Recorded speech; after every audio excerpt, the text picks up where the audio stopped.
To the WAN Show, everyone. We've got a fantastic show lined up for you today.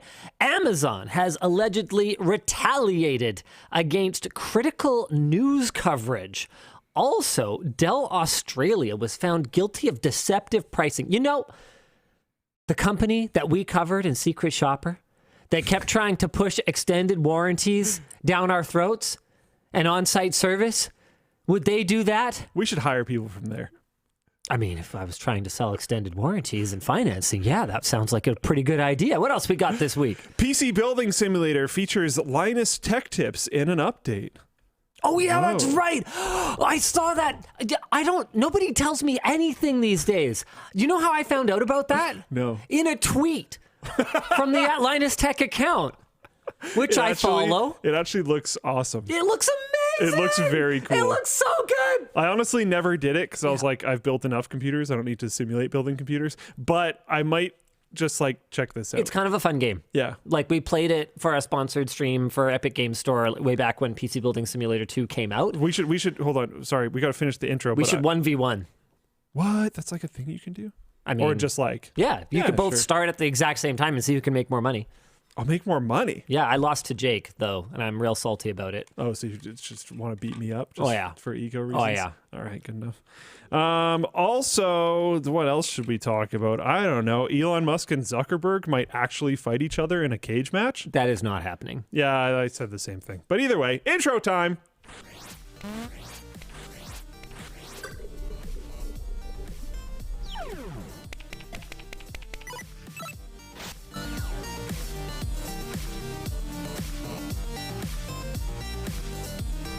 There's a lot of this in my headphones. Is that normal then? And my voice is... The show is brought to you by JumpCloud, Kudos, and Zoho One. Jumping right into our headline topic. LTT is in PC Building Simulator 2. Yeah, and it's so cool. This looks so cool. All right, we did a video about PC Building Simulator a while back. Jake and I 1v1 to see who could make the most money, and I think we gave ourselves an hour or something like that. Basically just playing through the tutorial.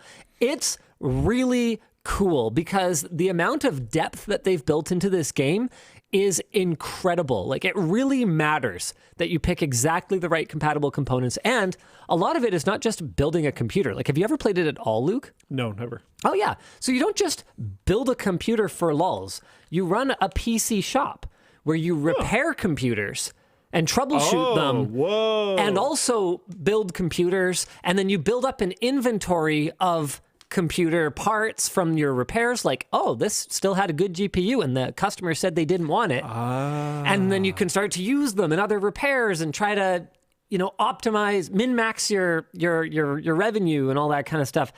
Toward the end of the tutorial, you get to the point where you can actually run... Wait, what? Was that in the game? Yes, you can run 3D Mark in-game, and it will give you pretty realistic scores. Configure fan control curves. It's incredibly deep. And then toward the end, this is our final builds that we did. You can renovate... That's a Leon Lee case. Yeah, you can renovate your... No, I think this is from Height. Oh, okay. You can renovate your storefront and like start to rebuild it. And like, I didn't get any further than that because I rarely find time to play video games. But the point is, pretty cool game. And if you wanted to live Linus's alternative reality life where he didn't start a YouTube channel, you could play PC Building Simulator. We are freaking in it. Yeah. So here is their teaser trailer showing the LTT the pink logo. server rack there. Okay, man. Marlo's cat. We gotta freaking slow down. Yeah, there's too many references already. Just a second here. Okay, we're going 0.25 speed here. Ooh, 0.25 is not great. Okay, there's the pink server rack. This is the same flooring that we have in the PC build corner. Yeah. There's one of our I forget what we call this design, but this is one of our desk pad designs in orange. Yeah. What else we got I think here? that's also it in black. It's hard to see, but I think the pattern is there. I'm not sure. You might be right. Love that server rack. Freaking awesome. Oh, I love that there's like studio lights and stuff. The studio lights are one thing. There's a bunch of set walls here. Tech linked set. This is the one. Man, what is this one from? Obviously, I've seen it 1,000 times. Why can't I remember where this is from? Audience, help me. Is that somewhere in the living room kitchen set? Yes, it is. And we've got the records on the walls, just like in the living room set. That's the door. This is the door from the living room set. This is so cool. Oh man, look at this. The little details. We totally use these little extension cord spools. AKA Arlo's Cat PC Building Cafe. I love it. Amazing. Oh man. Oh, got the white brick wall thing. We had something like that at some point, actually. Even the fake plants look familiar. Oh my goodness. Well, yeah. Hey, these things from the back of the PC build corner. They got the lighting in there and everything. Is that an LTT backpack? I think so. Is that an LTT backpack? I think so. No, they have the cable spool, the extension cable spool. We have those for sure. That is definitely an LTT backpack. That is an LTT backpack, sir. That is incredible. Okay, now hold on a second. Please tell me they have the screwdriver. All I've seen is the tweet so far. Wait, that's our desk. That's the desk. Oh, that totally is. This is the desk. We built it's the cleanest setup desk or whatever. And they have those light thingies. Whatever those are called. I don't remember. Leafs, nano leafs or something. Okay. To the right of the desk. That's not ours, obviously. Oh, the whoa, kid there blocks. It is. Yeah. They've got. There's a water bottle. They got the water bottle. Oh, nice. There's 3 of them. They've got our LTT set deck. We also have this shelf somewhere. I forget where it is, but we have it somewhere. More water bottles. Yeah. Oh, this is so cool. The number of. Oh, look, there's a Linus face. Hold on. Wait, where? Right next to your mouse. Oh my god. Okay, well that probably wasn't necessary. I don't know but what that it's is. in there. It's in there. Water bottle, screwdriver. Oh, that's awesome. Man, they even modeled the cap correct. Okay, we must have done a lot of work on this too, because this is exactly right. That's That is high fidelity, exactly the graphics that we are using on our water bottles. The damaged blue back wall with the red there reminds me of the garage. Northern Lights mouse pad. Yeah. This is so cool. I'm freaking out a little bit here. Apparently donuts in Forza too. So donuts in Forza. YouTubers are just in video games now? Is this a thing? It was actually very cool. Oh, that's super cool. Yeah, it was awesome. The kitchen! Hey! They've got the kitchen! Oh, this is so ridiculous. Whoa! Wow. Speaking of accurate renders. That is... Oh, they have the new poles. Quality. They have the new poles? Wait. No way. They do. They have the fixed... Whoa! They have the fixed titanium carabiner pulls. Okay, we're still working on getting those through mass production and getting them shipped out to people. I am loving this so much. This is wild. Those, I don't feel like they would stand up. Okay, it's a gold monitor. Haha. Got him. I cool. love So, this. So it's a whole theme for the back of your shop, I guess, then. Yeah. Oh, I love it. Oh my God, they even put a segue in the video description. I love it. Okay, hold on a second. What am I looking at This isn't the here? trailer performing poorly. We just still have it on 0.25. Yeah. That is so cool. That is wicked. I am super into it. That's awesome. The update went live earlier this week. The update is free.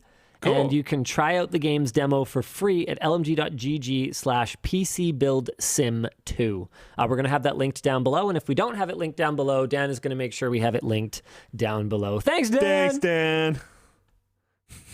That's so cool. There are some things I missed too. Yeah. Build corner, set inspired walls and logo. Lambo desk livery. I didn't see that, but apparently you can get a picture of the Lambo. Yeah, there it is. Are these just stickers and stuff? Yep. These are just decals that you can apply. So those are based on our sticker packs. Hey, they had a WAN Show one. Let's go. Oh my God. Hey. Okay, well, that's enough of that. In other big news this week, Amazon. Oh, you know what? Do we go straight for the Bezos Musk cage fight? Sure. It's not Bezos and Musk, though. Oh, sorry, not Bezos and Musk. Zuckerberg And Musk. Yeah. So can I be the first to say that if this actually goes forward, Musk is going to get his absolutely destroyed handed to him. Oh, my goodness. Zuckerberg seems to actually take personal fitness and very serious fighting training kind of serious. Yeah. And the thing about, a billionaire is he might have had kind of a potato figure at some point, but I guess he can afford the best consultants and trainers because he's like kind of looking pretty good lately. Oh, yeah. Oh, yeah. Oh, yeah. Apparently he recently did the Murph challenge. I had heard about a lot of his like jiu-jitsu stuff and stuff like that. I had not heard about this. Apparently he completed the Murph challenge, which is running a mile followed up by 100 pull-ups. It says 200 press-ups. Okay. Are they just saying push-up? I don't know. Press-up. One sec. I don't know what a press-up is. Press-ups.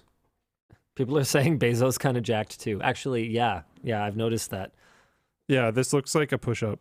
Okay. It might be like a specific hand position or something, but yeah, 200 press-ups, 300 squats, and then running another mile, all while wearing a 20-pound weighted backpack. That's stupid. That's really hard. I'm certain these things aren't like, I'm certain he didn't do 100 pull-ups without having a break. Okay. But like, this is amazing. They've actually got a fighter stats thing in the doc for us today. Yeah. And this is kind of incredible. So Elon's definitely got the height and weight advantage. Yes, He's 5'11", 180 plus pounds. The Zuck, meanwhile, is like my height. I did not know that. I thought he was a normal height person. No, I had heard he's pretty short. He's short. Okay. Yeah. Only 150 pounds. Like I have 20 pounds on him. And like, I'm not huge or anything. He's a skinny little chicken. Small dude. Musk definitely has an age disadvantage at 51 years old instead of 39 for the Zuck. I love the training regime here though. Lifts weights sometimes. And then we've got the Murph challenge here. And then this is the best. Diet quote, I'd rather eat tasty food and live a shorter life. This year, I've basically become a vegetarian since the only meat I'm eating is from animals I've killed myself. Which is like the chattest statement you could ever say. Apparently, he did that Murph challenge in 40 minutes. That's stupid. That's crazy. That's actually wild. Stupid. Jeez. Elon might get actually killed in a cage with him. No, I'm not even though. I mean, if there was no end to it, like, yeah. Well, no, I mean, yeah, I just mean like, I just, you're a potato, right? And then you're up against Murph challenge guy. Yeah, like it doesn't matter. It honestly, yes, there are absolutely big advantages to being a lot heavier and a lot taller. Yeah, but like... But these are not similar people physically. Like, it doesn't matter. Mark will destroy him.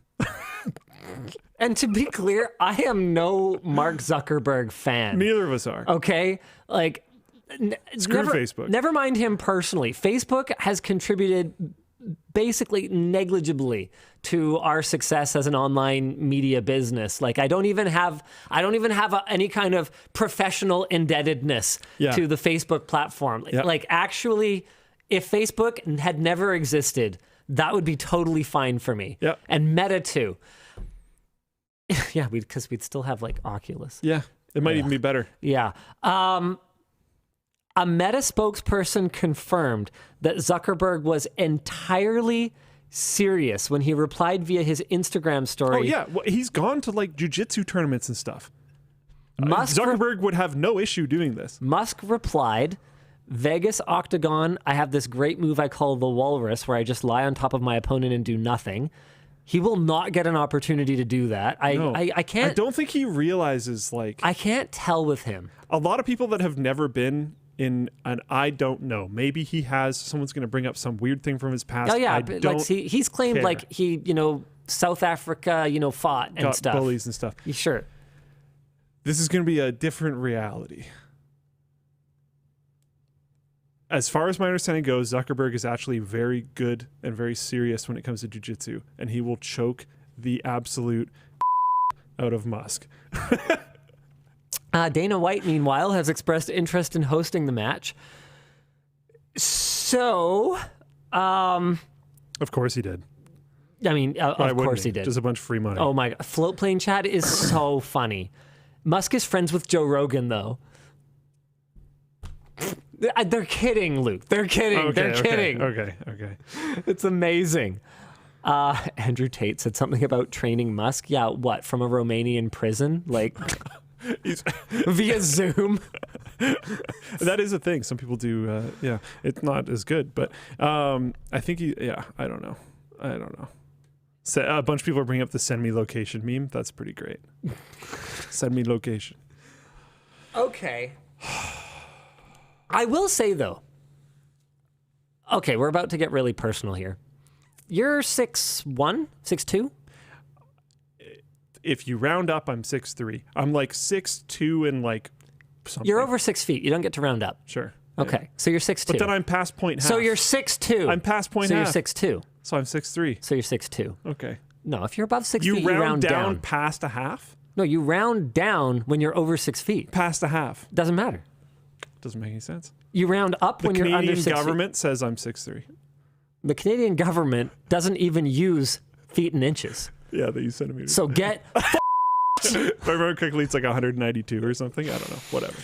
The point is, I'm just like I'm trying to kind of think about, you know, for me. Okay, so I'm 5'7", 5'6.5".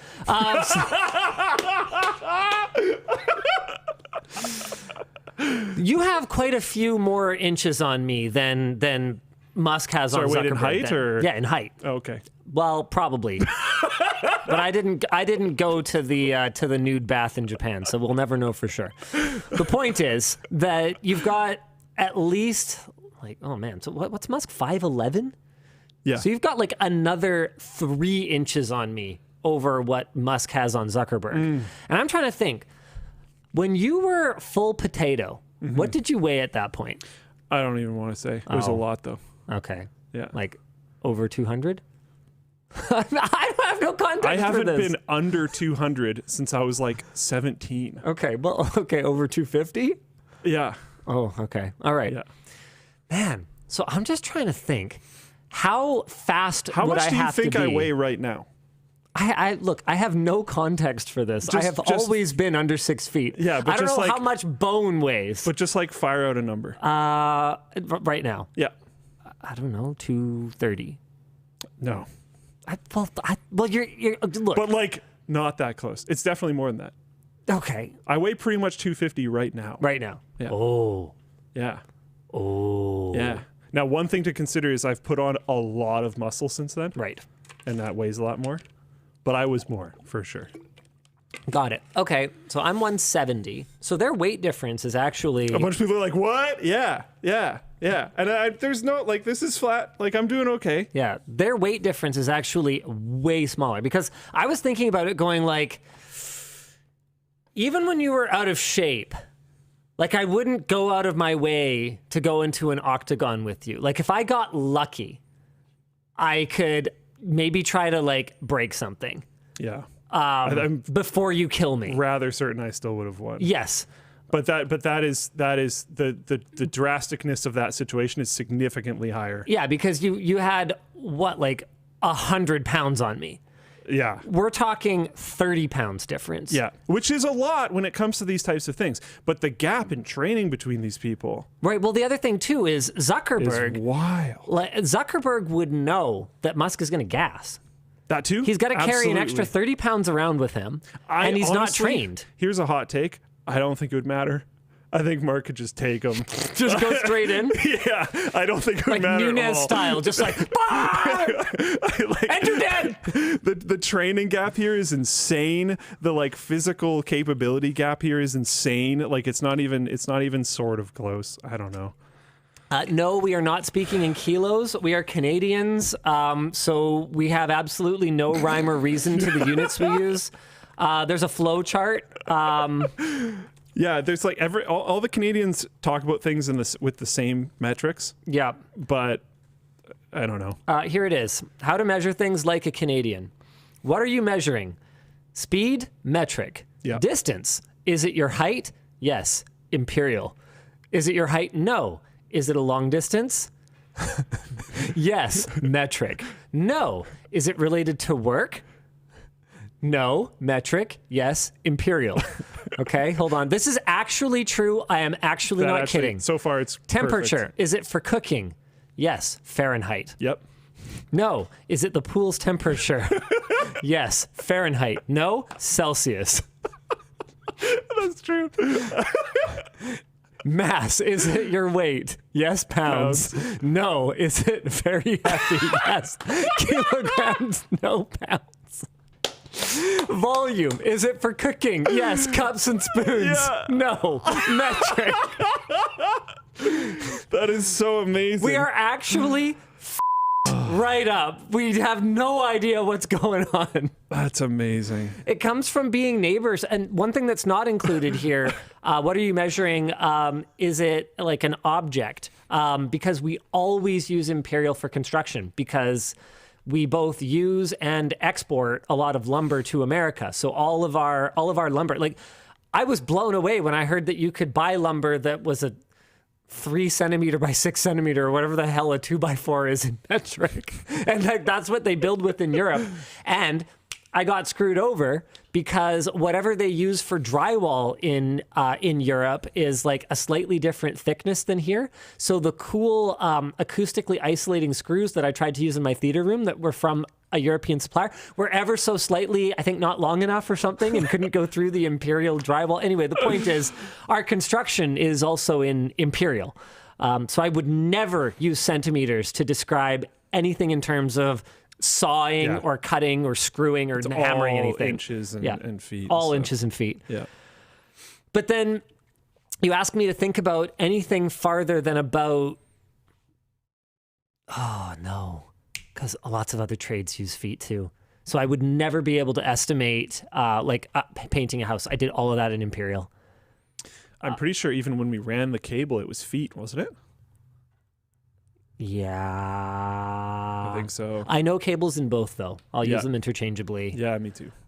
So this is why a lot of the time in our videos, we will give a measurement in metric or we'll give one in imperial and we will completely forget. And it'll be inconsistent. Well, yeah, it'll seem like there's no rhyme or reason to it whatsoever. And all the way from the writer to the editor to the person who's like QCing the video, all the way to publication, nobody will even think to include a conversion because for all of us, how many feet in a meter?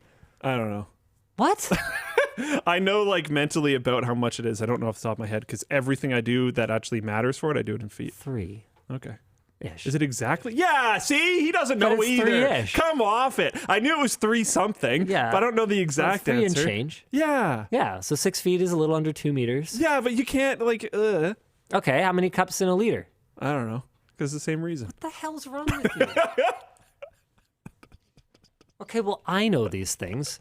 4 cups to a liter, 4 liters to a gallon. Is it exactly though? Ish. No, it's not Don't exactly worry about though. it. It But doesn't matter. Might matter. It doesn't matter. It could. How many pounds to a kilo? I don't know. What the hell? It's 2.2. But not exactly because it goes beyond the point. How many kilometers in a mile? I don't know. 1.6. But it's not exactly because it goes beyond the 0.6. It doesn't matter. It does if you're giving it to them. The fans that are going to like things about the lab are going to want exact conversions. What does that have to do with anything? What do you mean? No, I don't mean for the videos. I just mean you should know, like, to function. Oh, I know the rough stuff. Yeah, sure. Well, then why don't you... If you ask my dad, he'll give you the actual exact thing. Oh, my God, that doesn't matter. But that's why I just say, like, I don't know. Because if I say it wrong, he'll be like, no, and then give me the actual one. I'm like, oh, I don't care.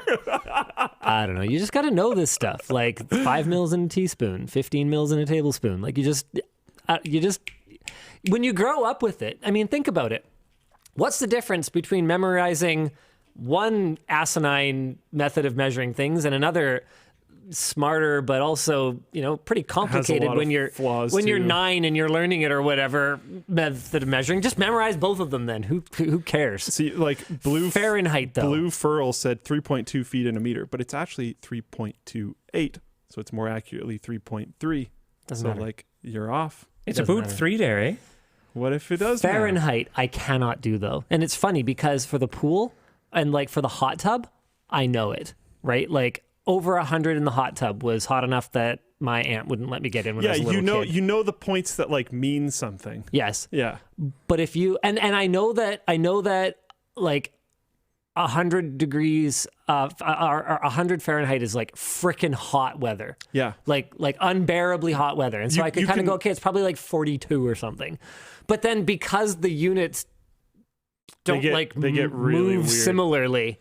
Yeah. It's like, if I remember correctly, the Google Weather app could not display 69 degrees Fahrenheit, and people thought they were like trying to avoid the funny number, but it actually turned out that when you convert from Celsius due to like how things round and whatnot, it never came out to 69 degrees Fahrenheit. Oh, that's funny. So they had to like change how they, I think they were cutting off too many decimal points. Oh, so they had hilarious. to stop cutting off so many decimal points so that they could actually get, that was Apple? Okay, yeah, I don't know. I just read some article on it. I thought it was pretty funny. People are quizzing me now. How many pounds to a stone? I don't know stone. Yeah, we don't deal with stone at all. We never do stone. Is it about 14 pounds to a stone? Is that right? Okay. 4 stone and 7 years ago. Sorry. What were we talking about? I think it was the Zuckerberg Musk cage match. Their weight difference because they're 30 pounds apart. Yeah, they're 30 pounds off. Roughly 30 pounds apart. So that's about 12 kilos. See, I don't need to know exactly. Mm-hmm. Yeah, they're about like 12, 13, somewhere in there. 30 pounds, 12. Seems accurate enough. Why don't we talk about Amazon? 20 kilograms is about 45 pounds. Yes. Yeah. 44. 44 point something. Amazon allegedly retaliates against critical news coverage. This was covered on Dexerto. Yeah. Great. Hey, there you go. Amazon shuts down smart home after delivery driver mishears racism from a doorbell. Wait, what is this? Yeah, so Louis Rossmann talked about this a while ago. I don't think we have a lot of notes about the actual thing that happened, but basically a doorbell, the person wasn't even home. The doorbell has a standard greeting and it is not racist. Are you sure? No, actually. The delivery driver had headphones in or on or whatever, and they thought it was racist, so they reported it, and Amazon just like shut down their home devices. Wow. Yeah. I mean, I'm not saying that you should program your smart home to be racist. Well, that would be stupid. To be clear, I don't think they did. No, I know. Like, I'm not saying that would be okay. But yeah. But for a company to have the ability to shut down your product that you bought because you allegedly... And it has things to do with like home security and stuff? Used it in such a way. Yeah. That is mind-blowing. According to the customer, he was locked out of all of his smart devices without notice for a week pending investigation. And this is after they misheard a generic greeting from his Eufy doorbell. Oh, good. Eufy is back. No one was home at the time of the incident, which Rossmann confirmed after being provided the customer's security footage. Amazon later acknowledged this incident and said it was looking at ways to prevent a similar situation from happening again. So this wasn't even something that took place over an Amazon-owned, like a Ring doorbell. This is something that just an Amazon driver complained about, and they basically went, okay, your customer history, all your stuff, I guess by serial number, is shut down. It's down. It's out. It's gone. Yeah. Oh, no, I guess it would just be by account. Yeah, it'd be by account login. The week after his reporting, Rossmann received an email from Amazon saying that his application to the Amazon Associates program did not qualify and that his temporarily approved account has been rejected. Which he's had for 8 years. The Amazon email further accused Lewis, and I can tell you guys, look, I have not followed Mr. Rossmann around day and night for the last 8 years, looking over his shoulder, monitoring his behavior. But as someone who knows him, I think well enough to say what I'm about to say, I'm going to say what I'm about to say. Amazon accused Rossmann of using friends, family, and employees to fraudulently purchase products for the sake of affiliate kickbacks. That is a f***ing lie. That is categorically false. I have never seen anything about Lewis and his conduct that would lead me to believe that that is even remotely a possibility. Yeah. And I'll also say, having had our own Amazon affiliate program scare in the past, that the way that Amazon chooses to enforce the rules and regulations of that program are scattershot at best, and I wouldn't put it past them to target a particular creator with some kind of nonsense made-up reason for ejecting them from the program. I don't know if you guys remember the drama that we went through. We only narrowly got our account reinstated, and the reason that we were kicked out, allegedly, was because we said that using our affiliate code helped support us. That apparently violated their policy because it provided something in kind for using our affiliate program. What, gratitude? And they're like, yeah. And I'm sitting here going, basically every Twitch streamer has a banner under their channel that's like, support me by buying shit on Amazon using my account. Oh, yeah. So what's with that? And it was only after we showed them our substantial daily subscriber growth that they reconsidered our case. And honestly, it was hard even getting to that point where we could talk to a real human being about the appeal. So yeah, based on my experience, I could see them having a very uneven approach to applying their seemingly completely opaque set of rules. Like, how was I supposed to know that based on how everyone else was using it? And I mean, I wasn't trying to get snitch, right? But I did have to provide evidence that other creators were doing the same thing. None of them got their affiliate programs pulled. Which is good, but also I should never have gotten mine pulled then. Yeah. Ridiculous. To be clear, we've had a pretty smooth relationship with Amazon over, I don't know, the last while. Yeah, I just see the business team say that like they're doing good or something. That's all I actually know about it these days. And it's like, it's all affiliate based like before, I think, or have they sponsored some stuff? They might have sponsored a video or two actually, now that I think about it. So things have been pretty smooth for us, but it wasn't always like that. And with the way that they just treat the affiliate program, not as a discount, but as like a marketing exercise, I could absolutely see them being like, this isn't worth it. Forget it. Just cut it off. Provide some BS reason. It doesn't matter. Yeah, that's not cool. Yeah, our discussion question. What's more plausible, that Louis Rossmann has been getting his employees to buy soldering tools en masse for hundreds of dollars in kickbacks, or that a petty middle manager at Amazon revoked the affiliate count of an outspoken critic with 1.8 million subscribers?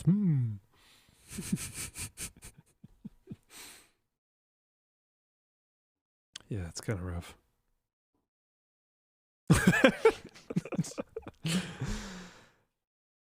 Terrible. Maybe we can get Bezos into the cage match. That'd be with Rossmann. That'd be pretty good. No, I don't think Rossmann needs to fight Bezos. He's pretty short. Oh wait, no. Sorry, I meant the previous one. Yeah, just make it like, you know, they'd fare a lot better if it was like an Elon and Bezos tag team versus Mark. You think so? I don't think so.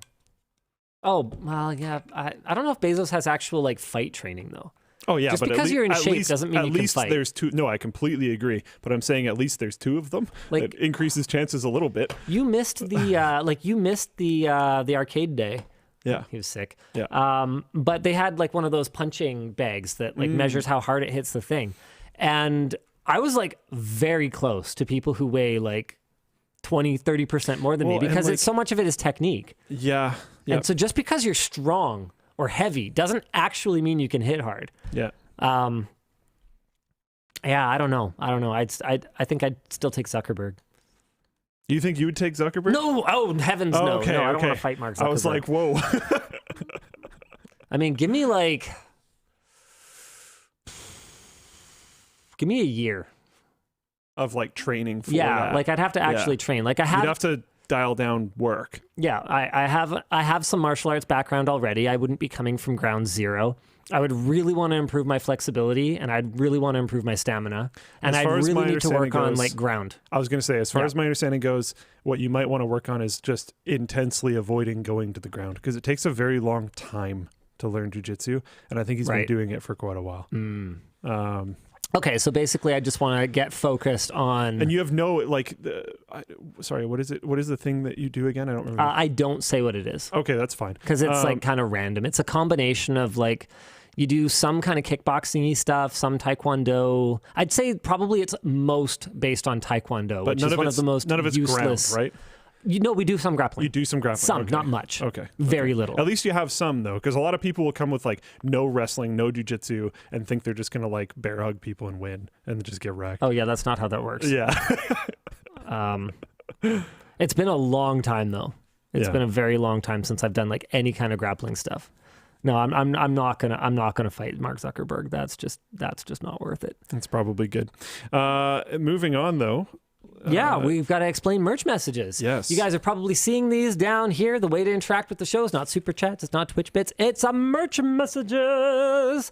Oh, and we have some exciting new stuff for you guys to check out. So in the cart, when you're live, I never get that right. When you're live, you will see a box for merch messages. So all you got to do is check out with anything, one of the new items, one of the old items, a gift card, it doesn't matter, and you can leave a message for the show. It will go to producer Dan. There he is, and he's gone. Oh, no, there he is, and he's gone. Gone. Go on, wave, Dan. Oh, damn it. Anyway, the point is it'll go to producer Dan, and it'll either end up down here. Hey, look, howdy, Dan. Hi, meep. Yeah, indeed. It'll go down here, or it might get curated for us to respond to later. And the best thing about merch messages is that if we don't get to your message, hey, at least you get your order in the mail with potentially our new waffle hoodie. Oh. It's just like the waffle long sleeve, but now it's a comfortable hoodie with a kangaroo pouch and a phone pocket. And it's comfy, and it's warm, and it's nice, and That looks you like it. fantastic, actually. Yeah. I might have to get one of those. This one's really nice. We also have, why is this here? I saw Tim in the chat. Are you gonna get a bunny hug, Tim? Are you gonna do it? There's a Jerry Rig Everything knife. Am I just supposed to talk about the restock? I don't know. There was a restock. Also, oh, this is fun. If you don't care what color water bottle you get, you can now get a mystery water bottle in 21 or 40 ounces. Let's go. They're $10 cheaper, I think? Yeah, they're $10 cheaper. Wow, that's a really good deal. So help us get rid of our colors that don't sell very well and help yourself save $10 on a super high quality insulated water bottle available in 21 or 40 ounces. Other recent product launches, we've got our stick locks, joystick covers, we've got our capacitor style insulated water bottles. Okay, if you want to get your hands on one of the upcoming Noctua edition, hello, Luke Bug. Oh, it's here. If you want to get your hands on one of the Noctua edition LTT screwdrivers at launch and you don't want to wait a long time, you are going to want to sign up. Sign up for a notification so you'll get an email right when it's available, and hopefully you won't have to wait around through the like waves of delivery and whatever else. So get on that. So someone in Floatplane chat, I do enjoy benefiting financially. Sorry, it was 0 point in Floatplane chat. I do enjoy benefiting financially by not caring about stuff. Sorry, I just really like that. That's absolutely great. Love it. Also, we have a hiring announcement. We are still in need of an engineering-focused writer. If you've got a solid grasp on both engineering and English, please apply. That's at linusmediagroup.com/jobs, I think it is. Yeah. Also, sometime next week, there will be a posting for a front-end developer going up. All right. 2 positions, actually. Since we're doing all the internal news, Dan's going to collect a couple of merch messages for us to do real quick here. But first, we have an LTX 2023 layout and booth info dump. Super exciting. LTX 2023 brought to you by ASUS ROG and Whaleland, powered by Ubiquity. Okay, the layout is here. Graphic designers will make it easier to read, but here's what we've got. Ash Keeb's ASUS PC Building Workshop, HDR versus SDR booth, so you can actually experience it.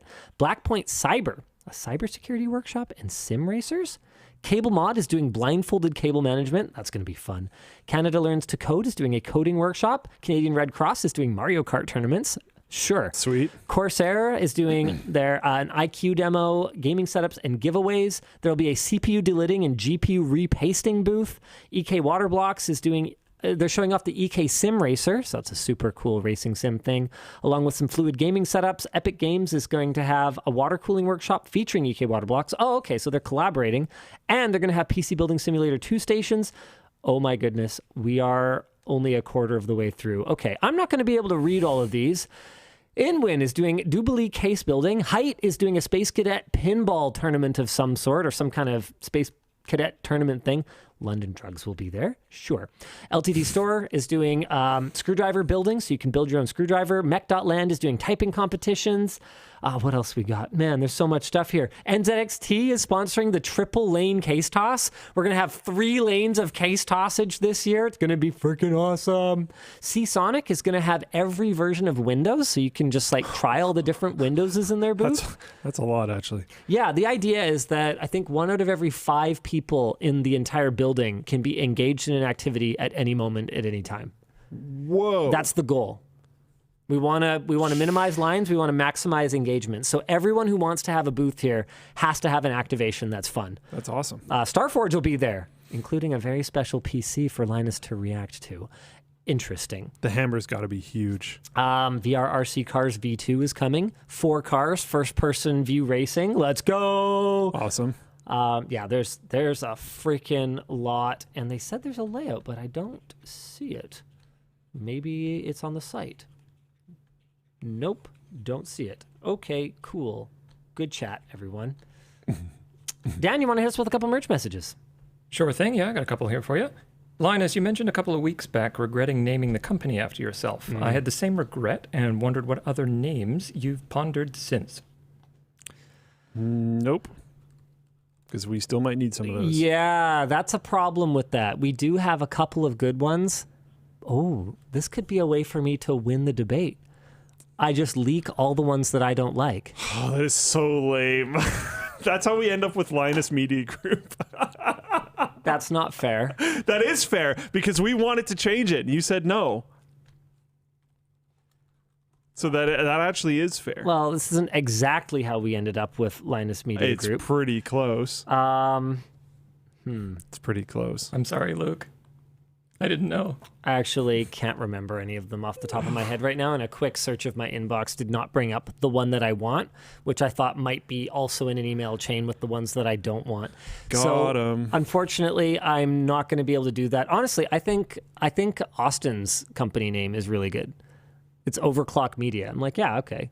It's sort of meaningless to anyone who doesn't know what it is, but it's super geeky and fun for people who do know what it is. I think something like that would be way better. Underclock Media. Yeah, I mean, if I was to do it again today, it would be Yvonne Umbrella Corporation. Yuck. And Yvonne would hate it. Oh, yeah, she hates that I talk about it, even. Yeah. Yeah, she doesn't think it's funny. Yeah. I do. I continue to think it's funny. Dan, hit me with one more. Thanks for all your work. Feelings about parasocial perception. To me, WAN is spicy take dragon firebrand, gentle giant bird boy, and adult in the room. But I'm sure you're all much more complex. Well, who's the adult in the room? I really hope they were not referring to me. I really hope not either, because Are you a bird boy? I thought I was bird boy. I think I'm the lightest of the three of us. I mean, we were the loudest. We were talking about that. I'd take care of you. And I do like sea shanties. I'd bring you to the vet. His birds like sea shanties. They do. That's a good reference. Wow. Okay. Hit me with one more. Sure. Hey, Linus and Luke, are there any specific tech innovations or developments on the horizon that you believe will significantly impact the average consumer in the near future? Man, it's not so much the things that are on the horizon right now as the things that we've allowed to creep up on us. I think that previous topic we just talked about, where we don't own our devices and the companies that sold them to us can just turn them off at a whim, whether it's a hardware product or whether it's a software product like a game. Oh, I'm sorry, you bought this for the multiplayer experience? Well, we turned off the servers, and I guess you just don't get to play that multiplayer experience anymore. Oh, you thought maybe you would share it with your kids? Nope, they don't get to play it either. Nobody gets to play it. Haha, see you later. By the way, we've got a remastered one that is bundled with the sequel that you can buy for full price. Or worse yet, we don't have anything, and there's absolutely no way to relive that joy. That sucks. We don't want you playing that type of game right now because we need our new type of monetization to be the only thing that you can access. There's stuff like there's cyber attacks going on from China right now on U.S. infrastructure, and it's like not actual shutting things down. It's just getting themselves in the system and then sitting there. What is this? Sorry, I'm not familiar with this. Can you explain it a little better than that? Reading some articles recently on how there's constantly cyber warfare from all of the countries to all of the other countries. So this is not like weird, and I'm sure America is doing very similar things back. I'm not trying to be like, oh, China bad. But dictator. What I have heard, Joe Biden said. What I have heard recently is that there was recently a fairly significant amount of Chinese cyber attacks towards American infrastructure. Think like power stations, stuff like that. And they weren't trying to actively take anything down. They were just trying to get in the systems so that maybe they could if they wanted to. Right. And I think Which if is there was bad. Yes. And China needs to not do that. I think bad China. In very Stuxnet type of ways, if there was a large future world scale war that was to happen that involved these big countries very directly, those types of things would start happening in ways that I don't think anyone's ready for literally at all. Right. Like all of the power and all of the internet just being incredibly unstable in all of the places is something that we're not ready for. We're very used to stability, all these other types of things. Yeah, I mean, even a residential internet connection. I think about how often my internet goes down at home. Almost never. Compared to when I was a teenager. Oh yeah. It was constantly down. Yeah. It was a die roll whether it would connect or not. Yeah, the telephone line was the only thing back then that was like reliable. So things being super stable is something that I think we take for granted. And what could throw that stability off, I think, is very wide ranging. So it might not have to be some form of conflict or something like that. But all of these different infrastructure things that we have being network connected for simplicity's sake, for ease of use, for all of these other variety of reasons. So if you're saying that if I don't want the WAN show to get shut down right now, I shouldn't say Taiwan's a country. Dude, if the power went out right then, that would have been so sick. Hey, give them time. Yeah. They only type so gotta fast. React to it. Yeah. I don't know. I think that is an interesting thing, though, is that so many things are network connected at this point. Right. People have network connected locks, right? Yeah. Like, and one of the things is when you have something like a network connected door lock to your house, if all you use for a very, very long time is like your phone or something to get into your house, you might start becoming less concerned about making sure that you have your backup key on you or whatever else. So like there's things that just get a little weird when those systems stop working in the way that they have forever. I stopped carrying the like baller fancy key for the office for a long time because I was just like, I will always get in with my, the power's out. Yep. And then I didn't have it. And I had to drive all the way back home, dig it out of whatever stupid. That's why my keychain weighs like 4 pounds. Because I've gone through it. I'm like, no, I actually do need physical keys for physical locks. Yeah. But no, it's like I get that it. type of stuff. Yeah, right? 100%. Yeah. Not to doom and gloom it, but there we go. I just bought a mystery water bottle, wondering if you would discuss Taiwan. I mean, we're not exactly discussing it, but man, that's on your WAN show bingo? Not Luke's mom calls? It's been a while for that one. I like throw my phone away these days, so that might be a little bit more difficult. Yeah. Luke's phone causes so much interference. I on the actually mics. can't hold it near the mic. You won't hear anything. Yeah. But, All right. yeah. Why don't we jump into Dell Australia being found guilty of deceptive pricing? Not Dell. How could they do this to us? An Australian court has found Dell's Australian subsidiary guilty of falsely marking computer prices as on sale. According to documents published by the court, customers buying a pre-built computer online were given the option of an add-on monitor listed as 60% off. However, the discounted price was simply the full price of the product. The monitor had never been listed for the striked out price. Some customers were even misled into purchasing the monitors at a higher rate than they would have paid had they purchased the monitor by itself. The court claims that more than 5,300 add-on monitors were sold with overstated discounts. Dell has admitted to misleading customers and has been ordered to hire an independent compliance professional and compensate any customers who bought the falsely labeled products. The court is currently taking commentary on what further penalties to levy against the company. Here's the thing. First of all, I want to say shout out Australia for actually enforcing this stuff. Yeah, that's awesome. Because Canada, for example, has laws that prevent you from just perpetually having something on sale. And fun story. Do you know why NCIX had a weekly sale? So you could effectively do that? Yeah. So the sale would end you'd probably Tuesday night. Rotate some of the items, but not all of them. The sale would end Tuesday night.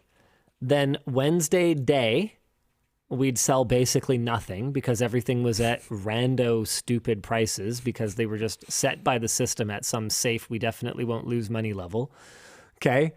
And then Wednesday night at 6 p.m., ideally, sometimes it was late, we would launch the sale, send out the email newsletter. I remember these. And then rinse and repeat and rinse and repeat and And rinse you and repeat. basically like only buy the bundles and stuff. And you only buy the things that are in the weekly sale because everything else is not priced properly. Oh, by the way, because people only buy what's in the sale, you just put everything that people want in the sale. Like, man, it got to the point where there were like 800 items in the weekly yeah, it was sale. ridiculous. Something stupid like that. You couldn't actually scroll through it. Like, you'd have everything. You'd have like packs of 25 blank CDs in the sale because we needed to move them, and having them at regular price, wasn't effective because the site was unnavigable.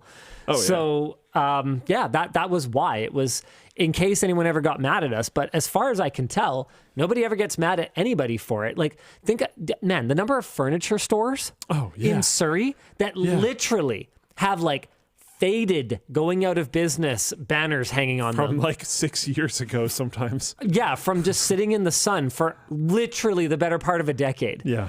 I don't know, man. Anyway, that's cool. Shout out Australia for actually doing anything about this because it's stupid. Everything must go car dealerships. Yeah. Yeah, everything must go eventually. And then we'll get we'll take your trade in. Take your trade in, and then that must go. I like it. None of this surprises me from Dell, and I'm happy to see someone actually paying the price. I love that they have to compensate the customers directly. They don't say how much, and they are seeking further information, though. So how do you think they should do it? Do you have any opinions on that? I've been trying to figure that out. Because they say compensate them, but they don't say compensate them by how much. Well, I would assume that they just need to pay back the extra.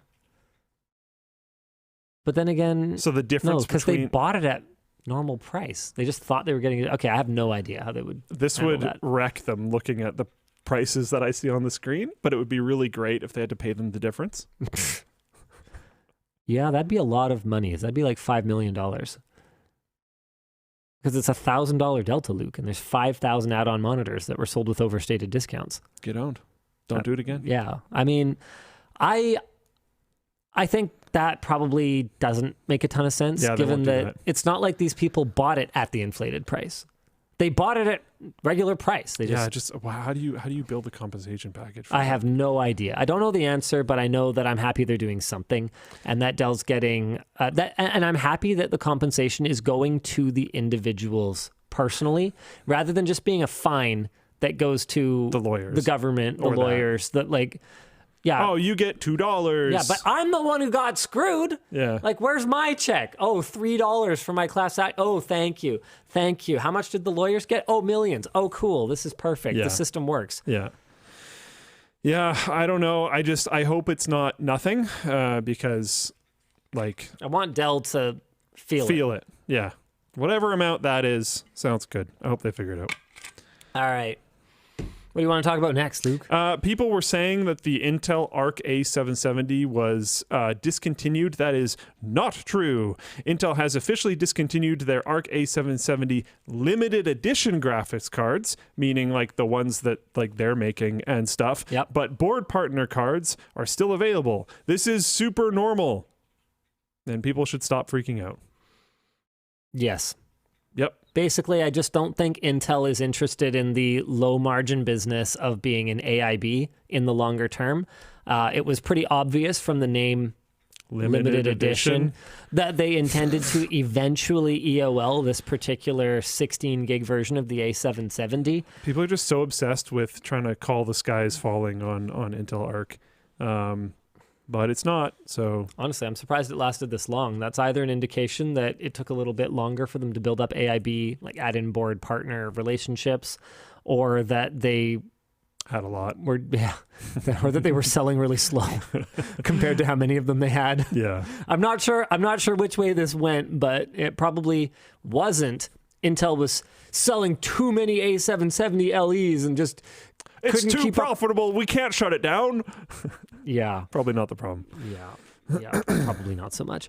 What are we supposed to do? Oh, we should do sponsors.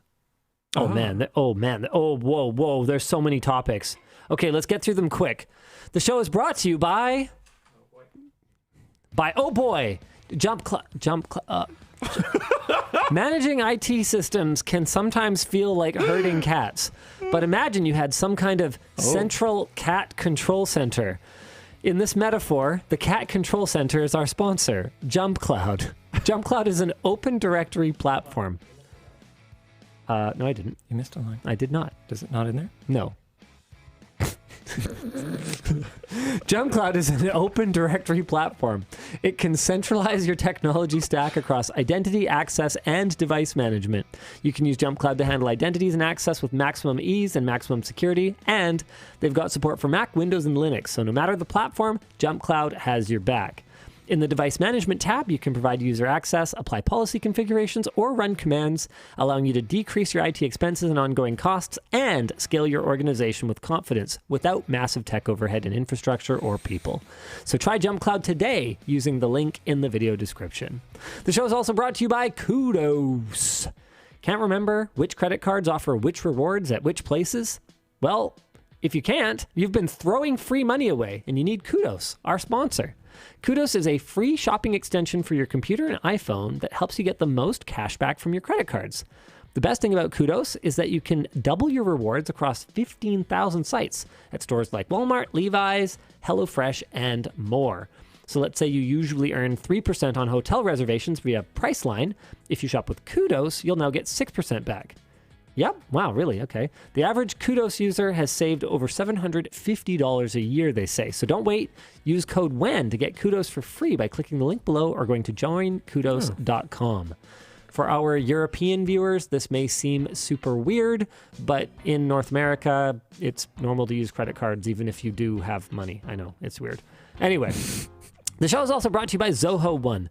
Zoho One takes the essential elements of any business, like accounting, marketing, HR, and combines them into one unified operating system.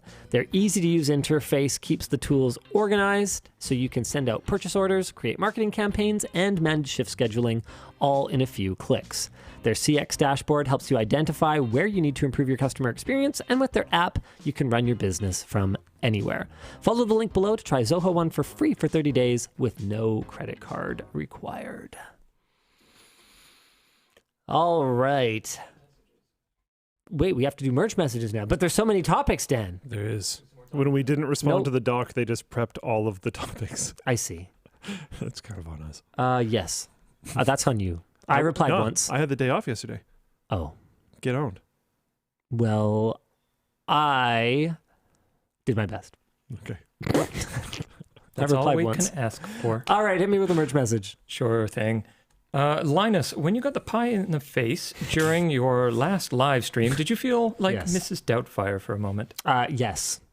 Mrs. Doubtfire, but with more crust and not just the cream. There was a lot of chunkies. I smelled a lot like pie. My whole face smelled like pie, like all the beard and everything. When was this?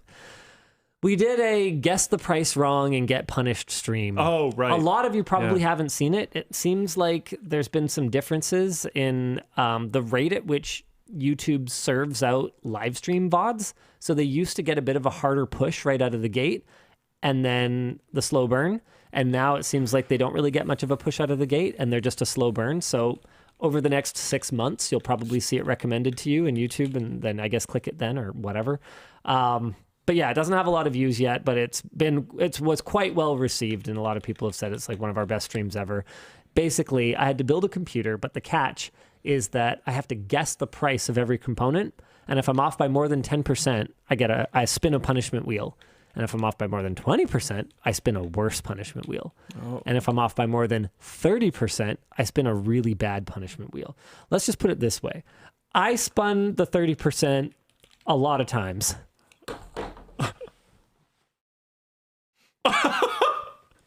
Wow. I was actually going to say I'm assuming you did pretty good. Well, they went out of their way to pick stuff that was really hard to guess. There's one that I flubbed. I moved price tiers on myself. I went, okay, Core i7 is like 400 and change.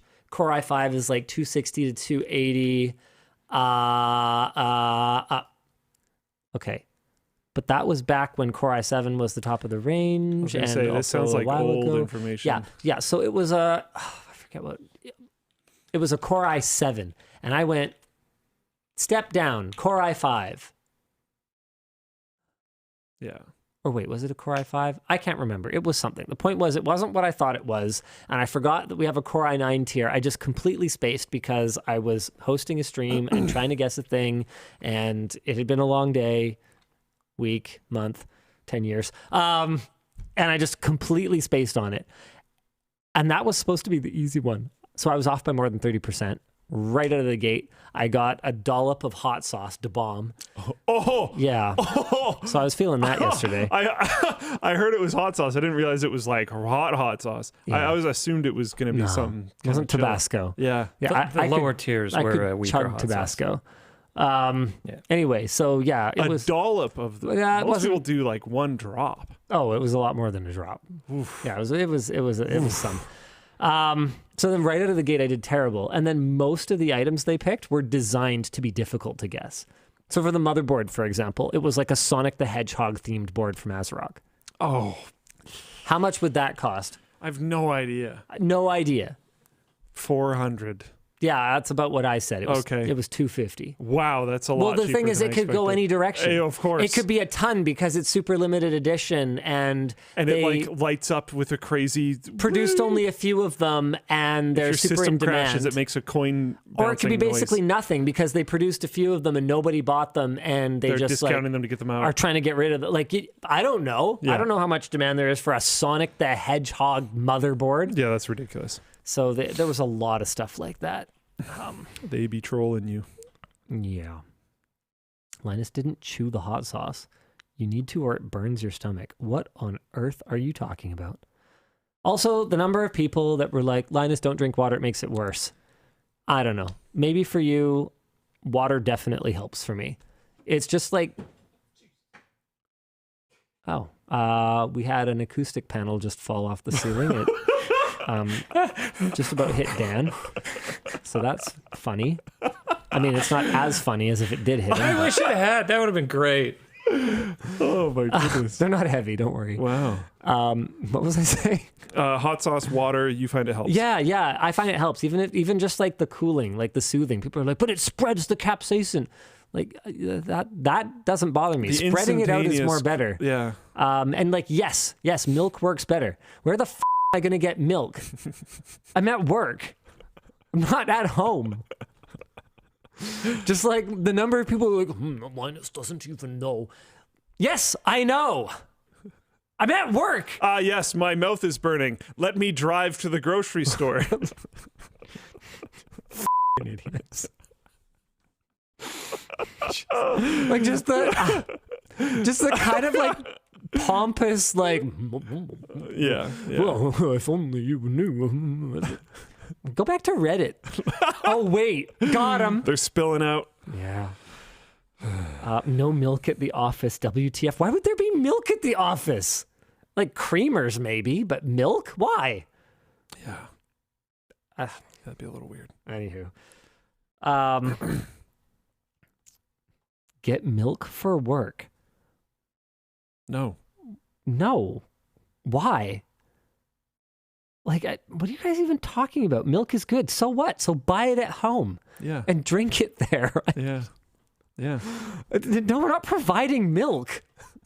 What do I look like to you? A cow? That was so much worse. Oh, man. You guys are killing me here.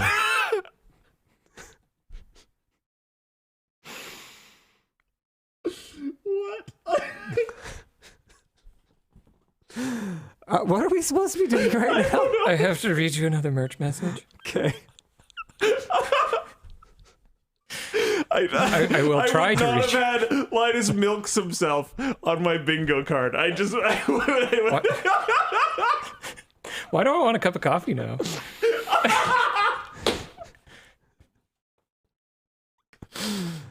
Okay, let's. Oh god. Okay. Whew. All right. I listened to the I really didn't see that coming. Who got a bingo? Post in chat. I listen to the WAN Show every week despite not being subbed to any LMG channels. Have you noticed any similar trends of people regularly consuming LMG content without being in the larger ecosystem? Oh, absolutely. I mean, the proportion of subscribed versus not subscribed viewers has gone down over the years. And like, here's another sort of supporting piece of evidence. Over probably about the last 6 months, I don't know. I'd have to double check to be sure, but over an extended period of time, we've seen an uptick in channel views without the traditional corresponding uptick in subscribers. I think a lot of people just don't care anymore. They know it like barely does anything and they just don't even bother to interact with it. Yeah, the numbers just don't really seem to have much to do with the kinds of ratios that they used to have. Like that, I don't know. I can't really find a pattern to it. We don't actively call out subscriptions as much anymore. But then when we stopped doing that, it made effectively zero difference whatsoever. Because there's like the noise there is pretty intense too. You get call-outs for subscriptions in every single video. Yep. So you just start ignoring it. It reminds you of the like, oh yeah, I should click on something else now. Some channels see a big uptick in subscribers from shorts. We've had some shorts go like pretty successful-ish. Negligible, absolutely nothing, like no impact. I don't know. I just don't know what to tell you guys other than that clearly you don't care about subscribers or like being subscribed to channels, and you're depending more and more on YouTube recommendations, YouTube, for you and all that kind of stuff. And that's a double-edged sword, right? Like on the one hand, it's allowed us to reach a much larger audience than we otherwise would have been able to. I mean, even when subscriptions were more important, they still weren't that effective. People just get fatigued, right? They don't want that many notifications. If you're subscribed to more than like half a dozen, maybe a dozen YouTube channels, you're gonna be like, screw this, like forget it, it's too much, right? So you can't get a notification anytime a channel that you follow does anything. And so it allows you to reach these people who are either not subscribed or are subscription fatigued, right? But then the flip side of it is that if you are not performing in a way that is favored by the way that YouTube serves content to the audience, that's my way of saying the algorithm, because YouTube will say it's the audience, and I will say, right, but can you explain to me why a live stream VOD follows a very different curve from a regular video upload. Surely that could not purely be audience preference, right? Crickets. So there's definitely an algorithmic component to it, but what I'm trying to say is if you no longer appeal to the way that YouTube recommends content to the audience, then you're not going to perform. We are on our way into a very deep trough. And honestly, a big part of it feels like kind of a hangover. I've started to notice this. For many years, our growth was slow and steady. We just built the back catalog, built evergreen content that would, I don't know, maybe it's only 200 views a day. Maybe it's only 100 views a day. But more than 0 views a day, just built up and built up and built up. So our daily viewership went grow. And then it's gotten more turbulent. It's down, it's up, it's down, it's up, it's down, it's up, it's down, it's up. And I think part of that is just being kind of saturated. Like I can't talk to a tech savvy person who has never heard of any of our channels. They exist, but it's pretty unusual these days. So I think part of it is like a saturation and part of it is just like a natural interest cycle. You know, we'll go through a period where the channel is everywhere and it's probably all over your recommended and you're probably watching a ton of the videos. And then, I don't know, it's like, I love zero punctuation. When's the last time I watched one?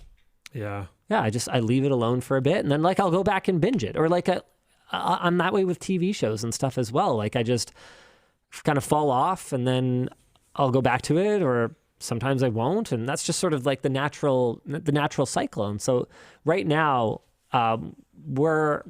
we dipped today to a level that I don't think we've seen in like a couple of years, but then we're coming off of some highs that we hadn't seen in a couple of years. And I think it's just, it's a natural thing. I think part of it is that yesterday's video sucked. Did that ever not perform?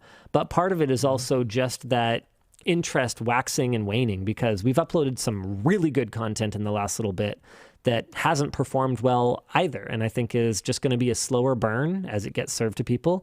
The only you can fix GPU pricing, here's how video is like really good. The feedback on this is amazing. People love it. They're like, this is like mini Scrapyard Wars. This is awesome. Like 98.5% like dislike ratio. People clipped you yelling at yourself. That happens like pretty early on. I had at least 8+ people send that to me. Yeah, like that was extremely that was one of the worst performing videos out of the last couple of weeks. Which is it was like remarkable to me. The Framework Factory Tour is awesome. That'll do well in the long term, but it was a below average performer. So there's just no it's tough. Then we had the Apple event, which was, honestly speaking, a video we threw together. I wasn't even in office that day. I had to review the script in like 20 minutes. And it's got like 3 million views. It's a top performer. So I do have to wonder if there's a little bit of like, that video was everywhere. And then people are just like, that guy again. Okay, I'll catch up later. I don't know. It's always like that, right? So we'll see. See how it goes. Got some pretty good ideas for some stuff coming up, and we'll get back to it. But it's a wild ocean that we're swimming in. I forget what the point of all of this was. Where did we start? Genuinely don't know. A merch message. Oh yeah, about... do people watch channels they don't subscribe to? Right. Yes. Yeah, that's a funny thing too. I see that often. Is there'll be like a wave of comments. People will be tweeting at me or commenting or whatever. Like, man, I didn't get this video in my subscription feed. I feel like I haven't been getting your videos lately. And then they'll come seeking us out again, and then the channel momentum will swing up. And I'm like, okay, well, I didn't do anything different. Yeah. I'll find that sometimes. Like I feel like I click on a creator every time I ever see one of their videos. I really enjoy their stuff. And then I'll go like, wait, I haven't seen a video from this group in a while or whatever. Let me go look what they're doing. And it's like, oh, they've been doing twice a week uploads for the last 6 months and I just haven't noticed. So you go and you binge a few and then it's nothing but that in your recommended. Yeah. And it's like, well, okay, hold on. Like, this is a bit much. Yeah. Yep. Yeah. And then it keeps going. Yeah. Hit me with one more, Dan, and then we'll get on to some more topics. That sounds great. Okay, let's see. Hey, LLD, thanks for another awesome show. After seeing the Wehead video, I'm curious, where do you see communications technology in 10 to 20 years? What do you think will be the next big leap? I mean, I think that this 10 to 20 years is a lot. But in the next 5 years, we are almost certainly headed to some form of metaverse-style communication. I mean, you look at the way that Apple's moving FaceTime onto the TV. You look at the way that Meta and Apple are trying to get us interacting with a headset, something that sits right in front of our eyes. If it's not augmented reality, which is a funny thing. Do you notice Apple refuses to use the term AR? Grow up. It is It's what be it their is. own thing. Yeah. Spatial computing. Stop. Enough.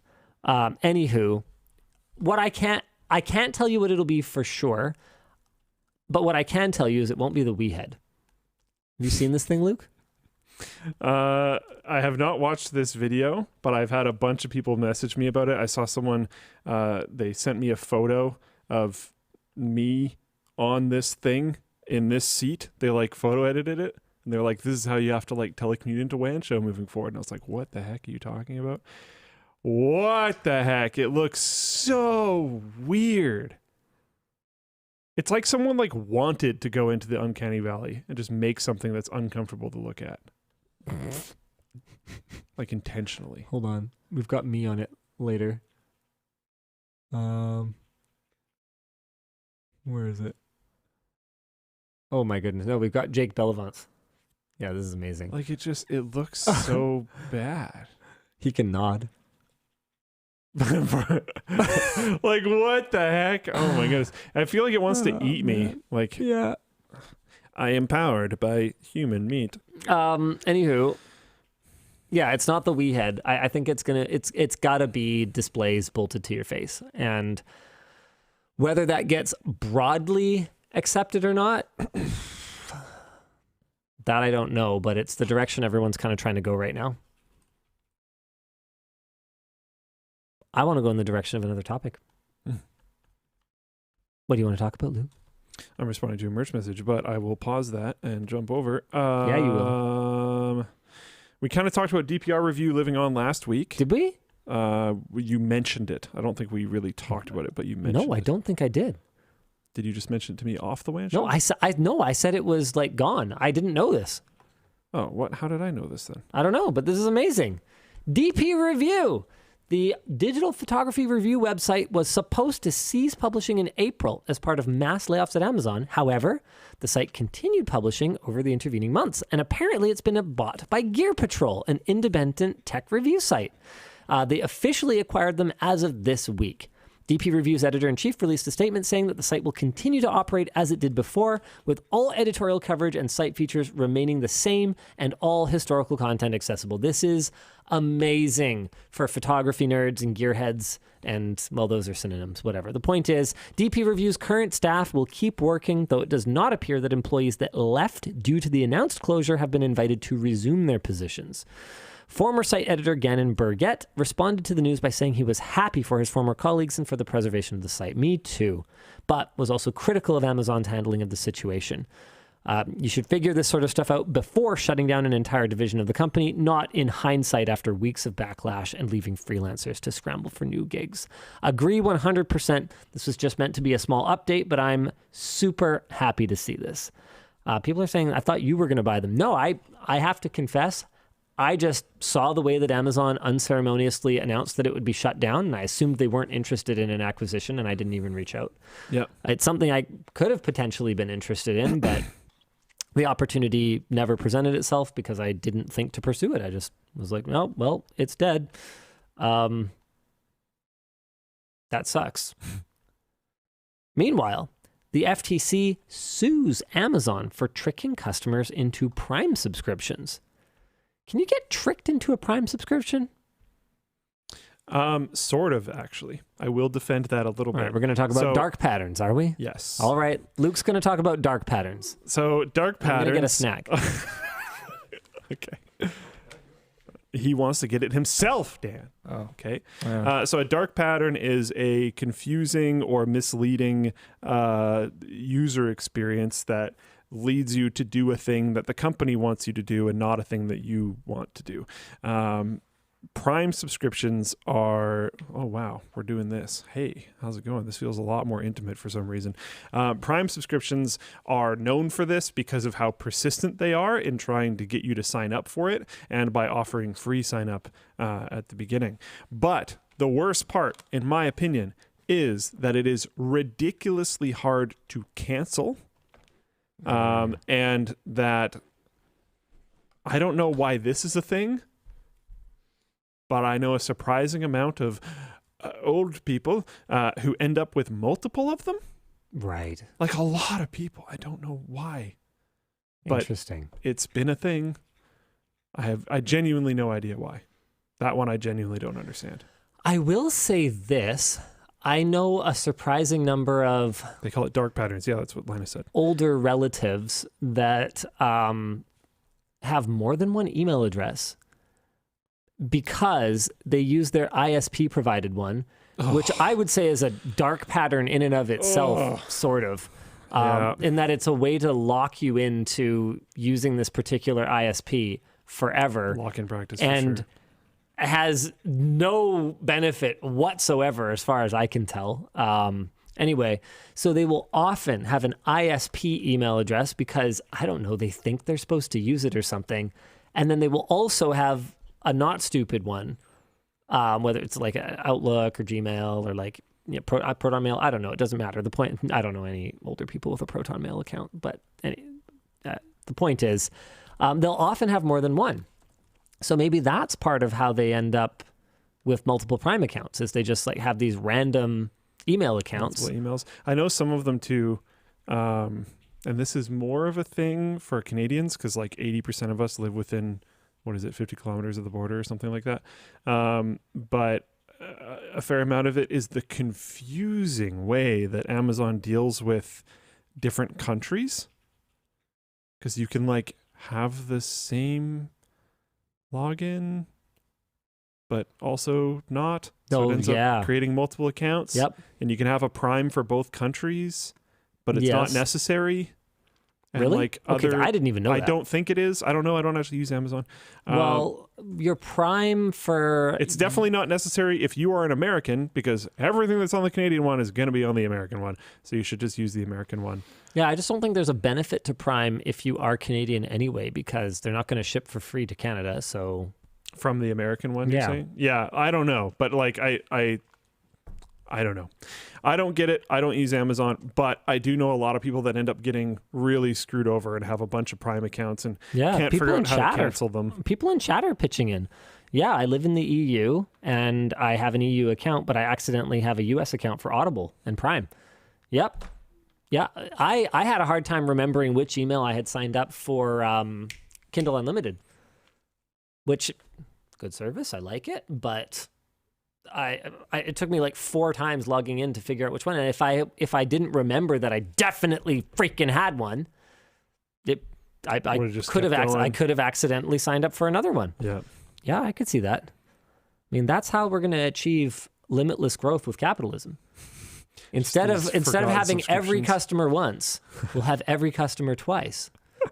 This is the way. That's amazing. Anyway, did we actually talk about the FTC thing yet? No. Okay, cool. Wait, what FTC thing? They sued Amazon on Wednesday for making it easy to accidentally subscribe to their Prime service with a labyrinthian process to cancel. The lawsuit, Wait, actually, what? The lawsuit alleges that Amazon knowingly tricked millions of Americans into signing up for their Prime subscription using manipulative, coercive, or deceptive user interface designs. So these are dark patterns. Did you not know this was in the doc? I had no idea this was in the doc. I left you here to do this topic, and then there were no snacks. So now I'm doubly angry. Wait, there are snacks. They're in the kitchen. There are snacks in the kitchen. Oh, all right. The FTC said Amazon prompted customers to subscribe to Prime repeatedly and made it hard to find the button to proceed without subscription during checkout. That's how people could end up with a bunch of these, because if they just happen to be browsing the site and they just happen to enter a different email this time. Oh, I don't have it? Oh. Likewise, Amazon purposefully made Prime's cancellation page difficult to find.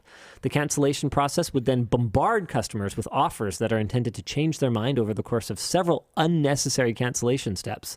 According to the lawsuit, this lengthy cancellation process was known internally as the Iliad, after the 15-hour epic poem that recounts the events of the Trojan War. According to the commission, the primary purpose of the Prime cancellation process was not to enable subscribers to cancel, but rather to thwart them.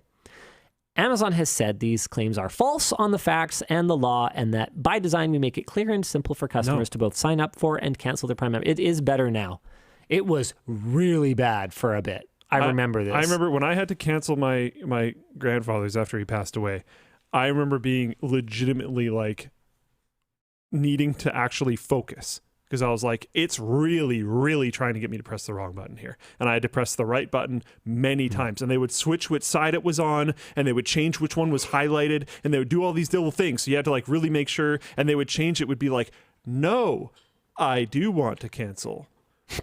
Or it would be like, or they would switch which one said no and why, and like all. It was very, very confusing. Okay, well maybe I remember wrong. But this was a while ago. Well, it wasn't that long ago. I was thinking a whiler ago. Oh, okay. Yeah, like so I haven't tried that recently. Now that I think about it, I thought I had to cancel one a little while ago, and it wasn't that bad. I don't know, guys. It's like if you're someone who's expecting these things, it's fine. You can get through it. But the main thing that was standing out to me was like, no wonder my grandpa couldn't cancel this. There's no way. It would have been such a mess. I don't know. If you have to call someone about tech support problems, they're like not going to be able to cancel. Okay, this might be a hard conversation, but your grandpa was pretty with it. He was. Like when I met him, which wasn't that long ago, like why is it... And he was actually decently like technical and stuff. Yeah. But it was a crazy loop of long Is forms. this like a cultural thing almost? Like when he was young, was it just simple to cancel a service? And so he's just like not used to this gauntlet, you know? You would have had to like call the listicle company. The listicle They didn't company? have computers. Did you just say listicle? You mean the switchboard? No, because they made like listicle newsletters and also zines and also magazines. You mean zines? And magazines? Zines? What the hell is a zine? Zines are a thing. What is a zine? A zine. Okay, do you guys know what he's talking about? A zine is he intentionally using Gen Z slang? No, I'm not. I'm intentionally using really old school stuff. A zine is a most commonly... This is a weird way of saying this. A zine is a most commonly... I'm adding the word a because I'm really dyslexic. A zine is most commonly a small circulation publication of original or appropriated text and images. More broadly, the term encompasses any self-published unique work of minority interest, usually reproduced via photocopier. I'm pretty sure it's zine. I think it's zine. Like short for magazine, like a short, small magazine. You are correct. Okay. Zine? I don't... Okay. Good to know. I've 100% heard it called zine. Well... Maybe they were also wrong. Maybe they couldn't figure out how to cancel an Amazon subscription.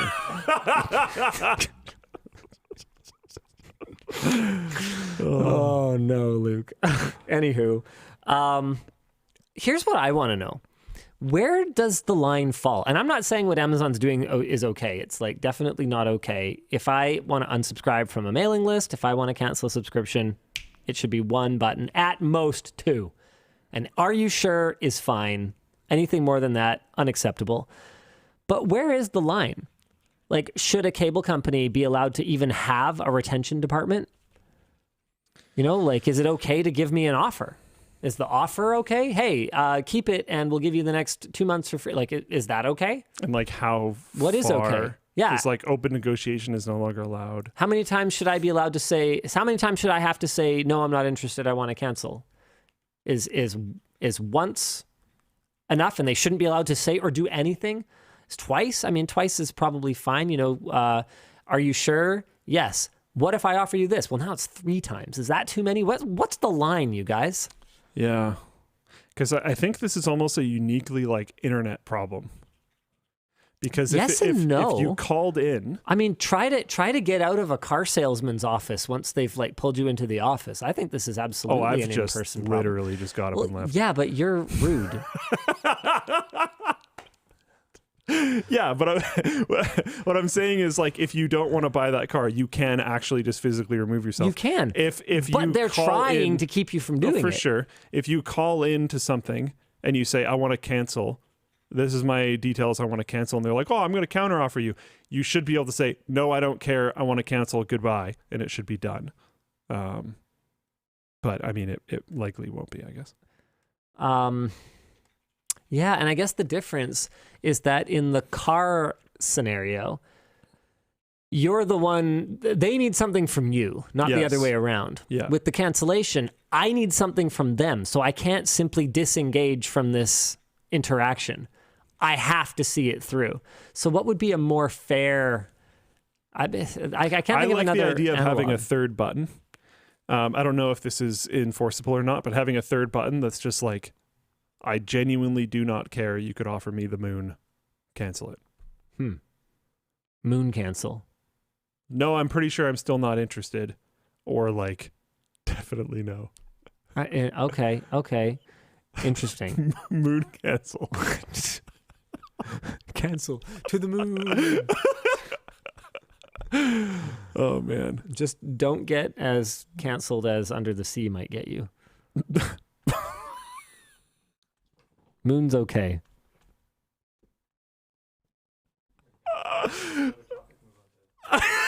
Dan's trying to move us on. That's probably for the best. AMD appears to restrict DLSS support in sponsored AAA titles. This is a weird one. I don't think it's confirmed. Right now, it's more just scuttlebutt. But since the release of both NVIDIA's DLSS and AMD's FSR, a pattern seems to have emerged. First, that DLSS has been adopted at a far faster pace, in part due to the friendlier tools and ease of use. And second, that AAA titles sponsored by AMD are far less likely to get DLSS support than the other way around. AMD gave a broad statement pointing out that there are some games with DLSS support but no FSR support, and saying that they are committed to doing what is best for game developers and gamers, and that they give developers the flexibility to implement FSR into whatever games they choose. But NVIDIA was quite a bit more specific, saying NVIDIA does not and will not block, restrict, discourage, or hinder developers from implementing competitor technologies in any way. We provide support and tools for all game developers to easily integrate DLSS if they choose, and even created NVIDIA Streamline to make it easier for game developers to add competitive technologies to their games. And, you know, that's all a lot of like sort of corporate bull speak, but the games list kind of speaks for itself. It really does, actually. So we've got bundle partner NVIDIA. We've got almost across the board. There are some that are AMD that has both. Yeah, and there's one from seem... NVIDIA that does not support FSR. But the vast majority of the AMD bundle partner games do not support DLSS, in spite of some of them being like Unreal Engine games that probably could support it pretty easily. How does World of Warcraft not support either of these things? Why is it even on here if it doesn't support? Oh, because it's AMD build partnered. I don't know what to say about this.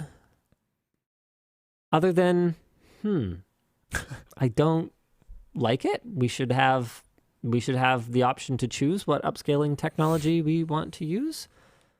Is there some pattern in like...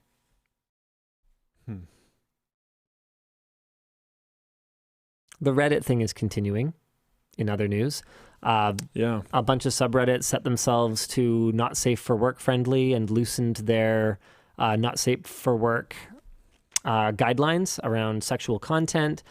This was to supposedly like reduce Reddit's ability to target ads at the users in these subreddits and monetize those users. And an apparent crackdown, a number of monitors from subreddits that recently set to not safe for work were removed and locked out of their accounts. Several forums with over 1 million members are now completely unmoderated. Reddit has refused to comment beyond saying that it is not acceptable for moderators to falsely label content as NSFW or encourage NSFW content in previously safe for work spaces. This next point is my favorite one. Meanwhile, other subreddits, such as r/PoliticalHumor, have voted to make all members moderators in response to Reddit's CEO Steve Huffman calling moderators landed gentry that ignore the desires of rank and file users. They just make everyone. Oh, that's amazing. And when everyone's a monitor, and when everyone's a moderator, no one will be. No, it's pronounced Zine, Linus. Yeah, I don't know. The last topic we absolutely must do before we get into WAN Show After Dark. Yes. EVE Online. Ah, yes. Now has native support for Microsoft Excel. Tell me how this makes you feel. It's actually awesome. You don't even have to pay for it. Yeah. It's a free plugin for the game. So sweet. Yeah, it's just great. I don't know. If you don't know anything about Eve, it might not make a lot of sense. You can absolutely play Eve without ever touching a spreadsheet. But many people that do play Eve do a lot of things in the game, especially if you're an economy player, which is a lot of the people that play Eve. You're going to do better if you use your spreadsheets. So players will be able to create custom reports, graphs, and charts to organize and derive insights from their in-game data. EVE Online players were reportedly thrilled when the partnership was announced, as many of them were already using Excel to manage in-game information. Yep. Discussion question. Is an EVE Online subscription now a valid work expense? No. Hey, why not? No, Jessica, it's not. Eve has often been called a spreadsheet simulator, so now do we just call it a spreadsheet? I guess so. And now do we call this WAN Show After Dark? I think so. I think we do. I think we have to because we're running out of time. Best-selling item today, mystery 40-ounce water bottle. I'm into it. Oh, Dan's on it. Okay, I'm going top to bottom. Oh, wow. There's still a lot of merch messages, Dan. Why are your fingers not on fire more from typing faster? Okay, let's see. Where are we? Hi, DLL. Is it more beneficial to be a jack of all trades in the world of tech or a master of one? Thanks, guys. I love everything you do. Man, both of them. Both are good. Both. I mean, why not both? Yeah, well, no, seriously though. Like being a special. Okay, we talked about this a while back. Man. It was like super old. Someone asked, they were only familiar with like this like really old programming language or something. Yeah, something like that. And they were like, hey, what can I do to modernize my credentials? And I think Luke gave really good advice there, because being a specialist in a niche is absolutely valuable. In fact, it's going to be like a bathtub shaped curve here, right? So the more generalized you are, the more valuable you become, because all of a sudden you have insight and you have context. Some new technology comes out and you can automatically be on it. To pull together, well, I'm thinking from like a management standpoint even though, like to pull together disparate teams and turn all the things that they're working on into a single cohesive product. Like that is super valuable. That's how you succeed in business, right? But then and then you've got people that are like pretty good at a few things. And it's like, okay, right, but your experience is too narrow and you're not really a subject matter expert. And then you've got people who are like super uber specialists at like animal recognition, machine vision stuff or something. I don't know. I'm picking something completely out of thin air here, because my point is just that to the right customer, if you are the freaking best at that, basically you write your own check, right? Like you just tell them how much it costs, and if they want the best implementation, well, then they have to hire you. And that's all. That's kind of all there is to it. I would say both are good, but pick one. Don't land in the middle if you can avoid it. Yeah, like I specifically mentioned COBOL. I don't know if this is the one that the person was skilled in, but I just Googled it because I was wondering.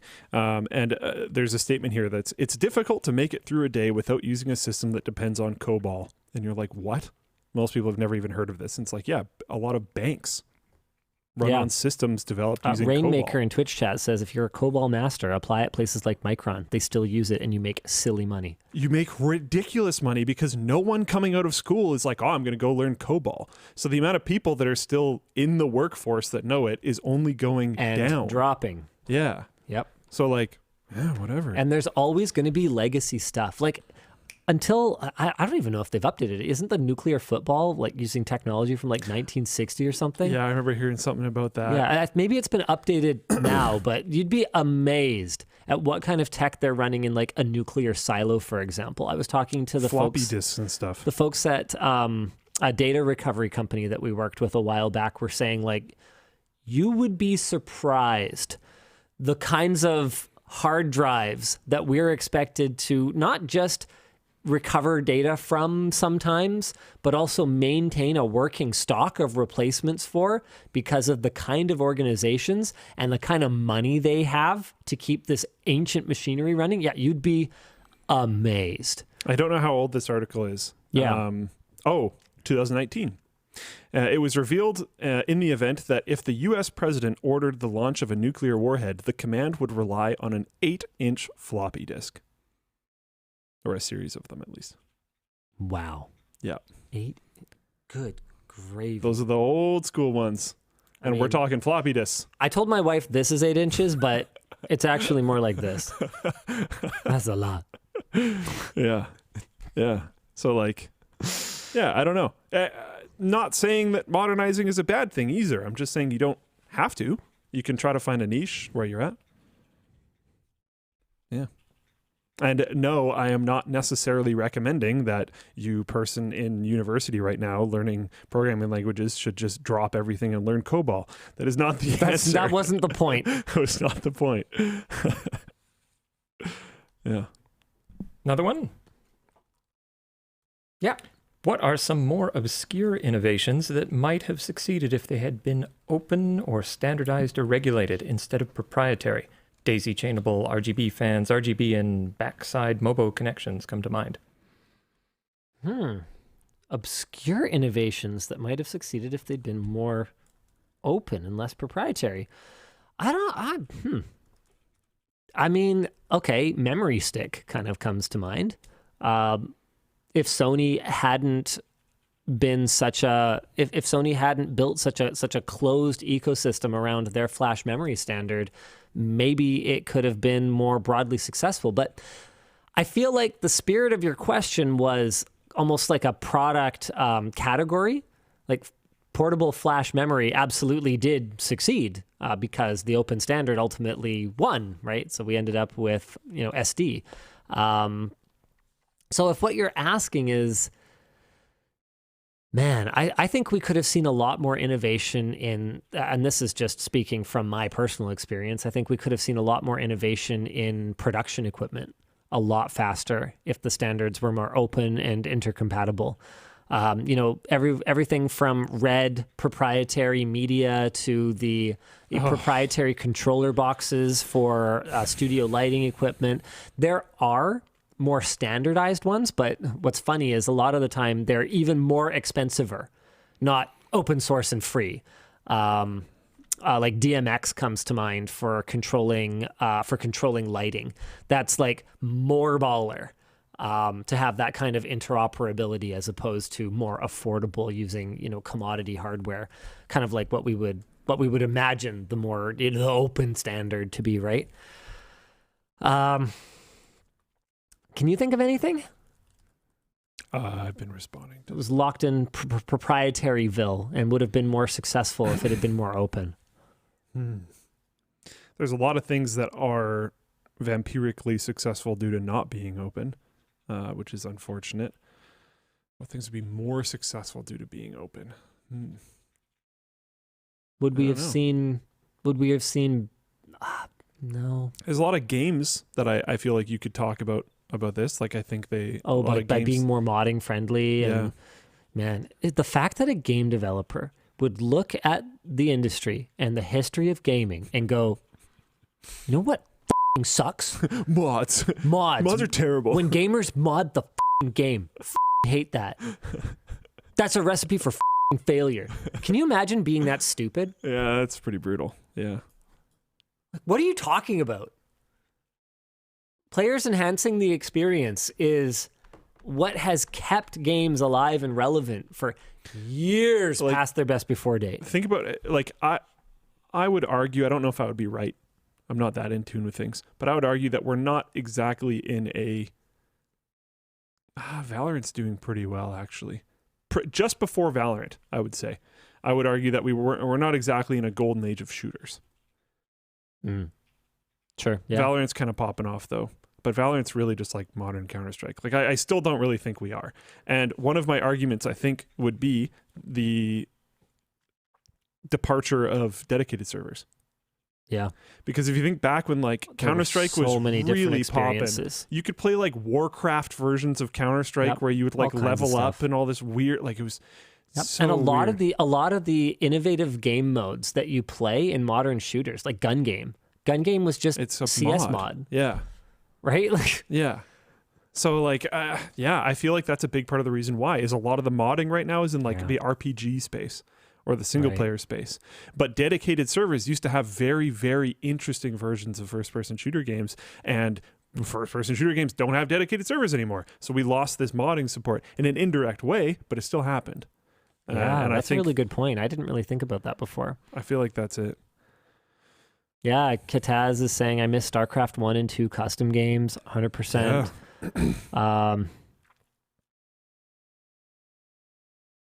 Original CS was a Half-Life mod? Yeah, that's a good point. Yeah, well, don't forget, original Dota 2 was a Warcraft 3 mod. Like, a lot of the gaming experiences that we have today are because of modded custom games. Yeah. Ani Hikage over in Floatplane says, you don't understand, Linus. If you're still enjoying the old game, you're not going to buy the new one with all the horse armor. I added the last part. Yeah, I don't know. All right, hit me, Dan. Hi, DLL Sloth here. I used to moderate a lot of subreddits, but recently Reddit has started threatening to remove us over the protest. What would you do as Reddit CEO? So I curated this one because I think it's interesting because there's kind of two ways to read it. It's like, what would you do if you were Reddit CEO? Yeah. Or what would you do better if you were actually him? It's tough. See, I don't have access to Reddit's books and stuff. Yeah. I have no idea how deep in the Reddit they are. We talked last week kind of about this, right? Like it's very likely that they had to do something like this, but I think they didn't know their audience very well. They should have used their audience a little bit better. What they should have done was appealed to their audience and said, look, here's the situation. If we want Reddit to survive in the form that it is now, which you guys want to be able to access all the stuff you're currently allegedly doing. Then here's what we have to do.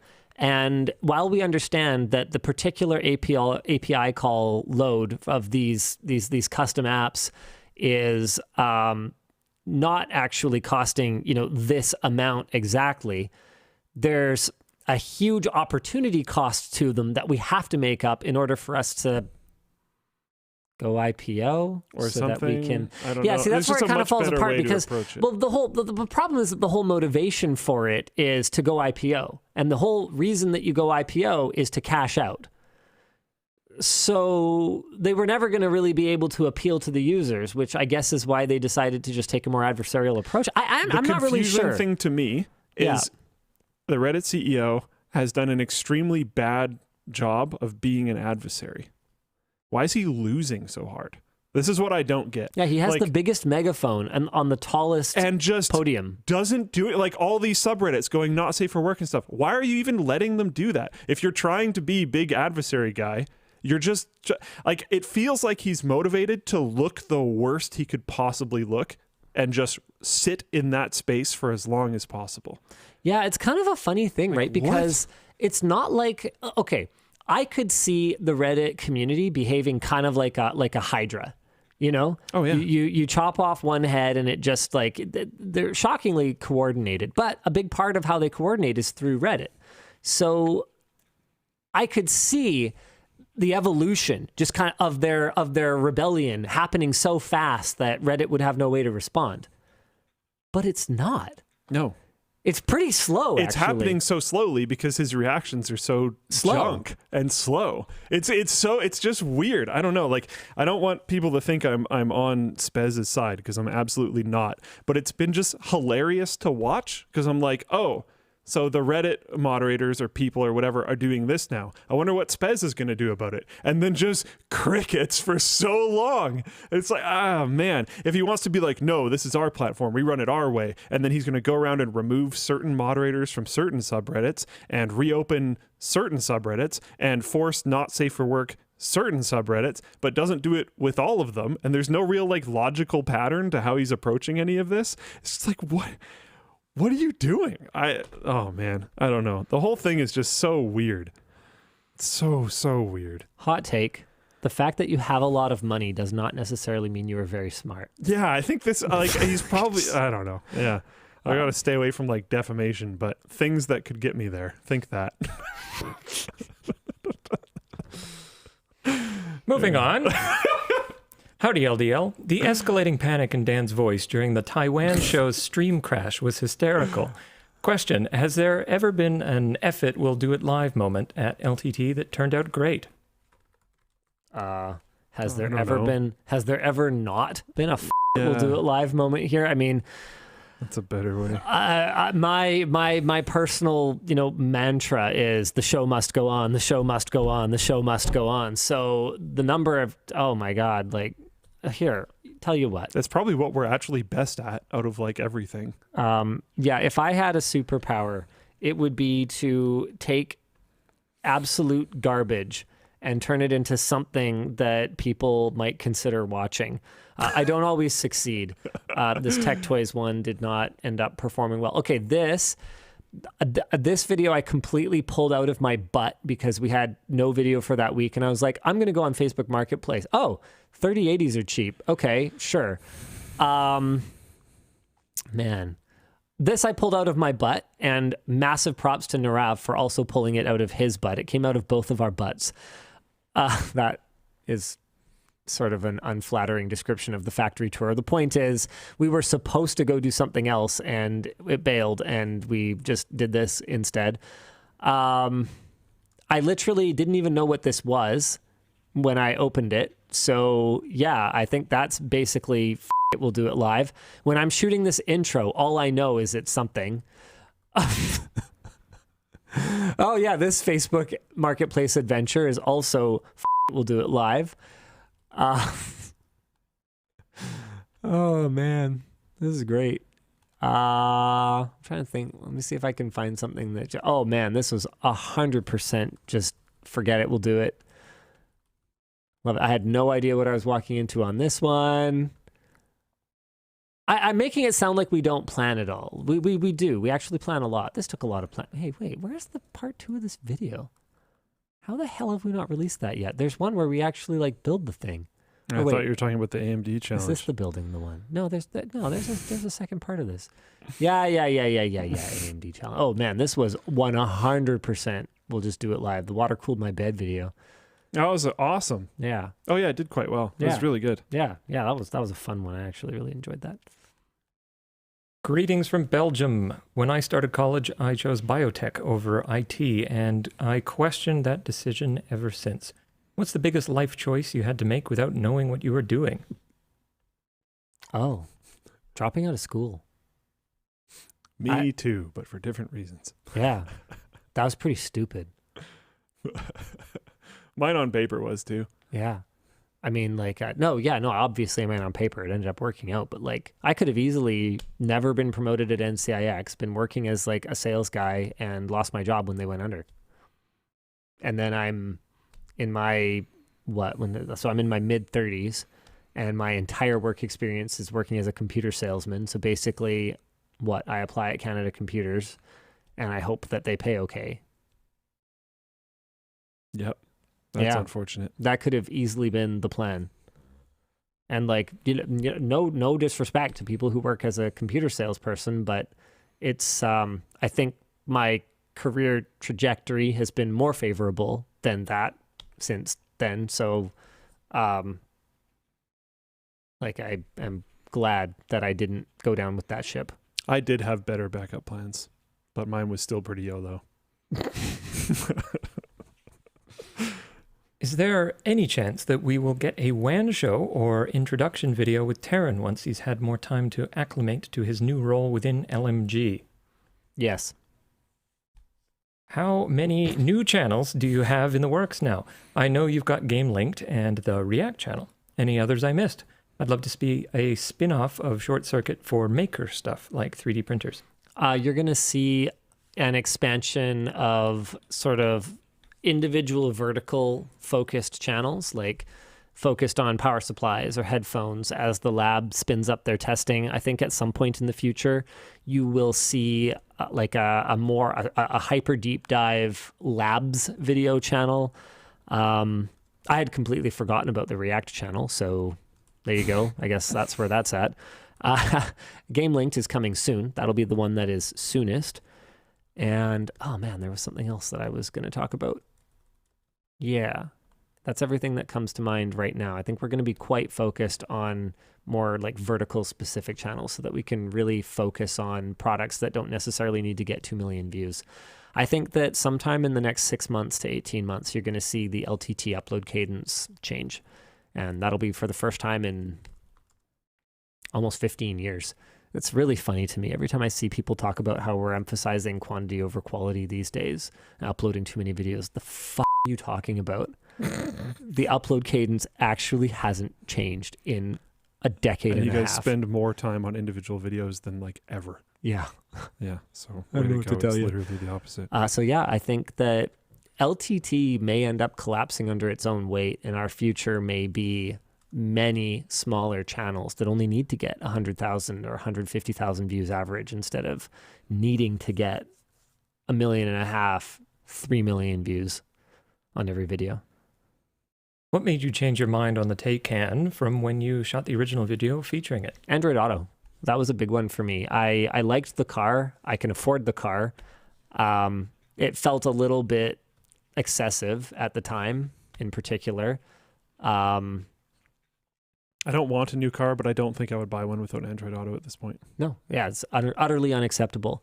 Also, I was extremely disappointed, not just with Porsche's refusal to add Android Auto to their frickin' cars, but with the fact that they were not adding those features to previous models. It made me feel like this vehicle was not going to be well supported, and I wasn't interested in owning one that wasn't going to get proper software support going forward. So once they both brought Android Auto to the Taycan and backported that compatibility all the way to 2020 when they originally released the car, I went, okay, well, that's my favorite electric car. It looks cool. It's fast and stuff. I haven't seen too many complaints about it. I like it. I test drove a lot. I was like, okay, sure.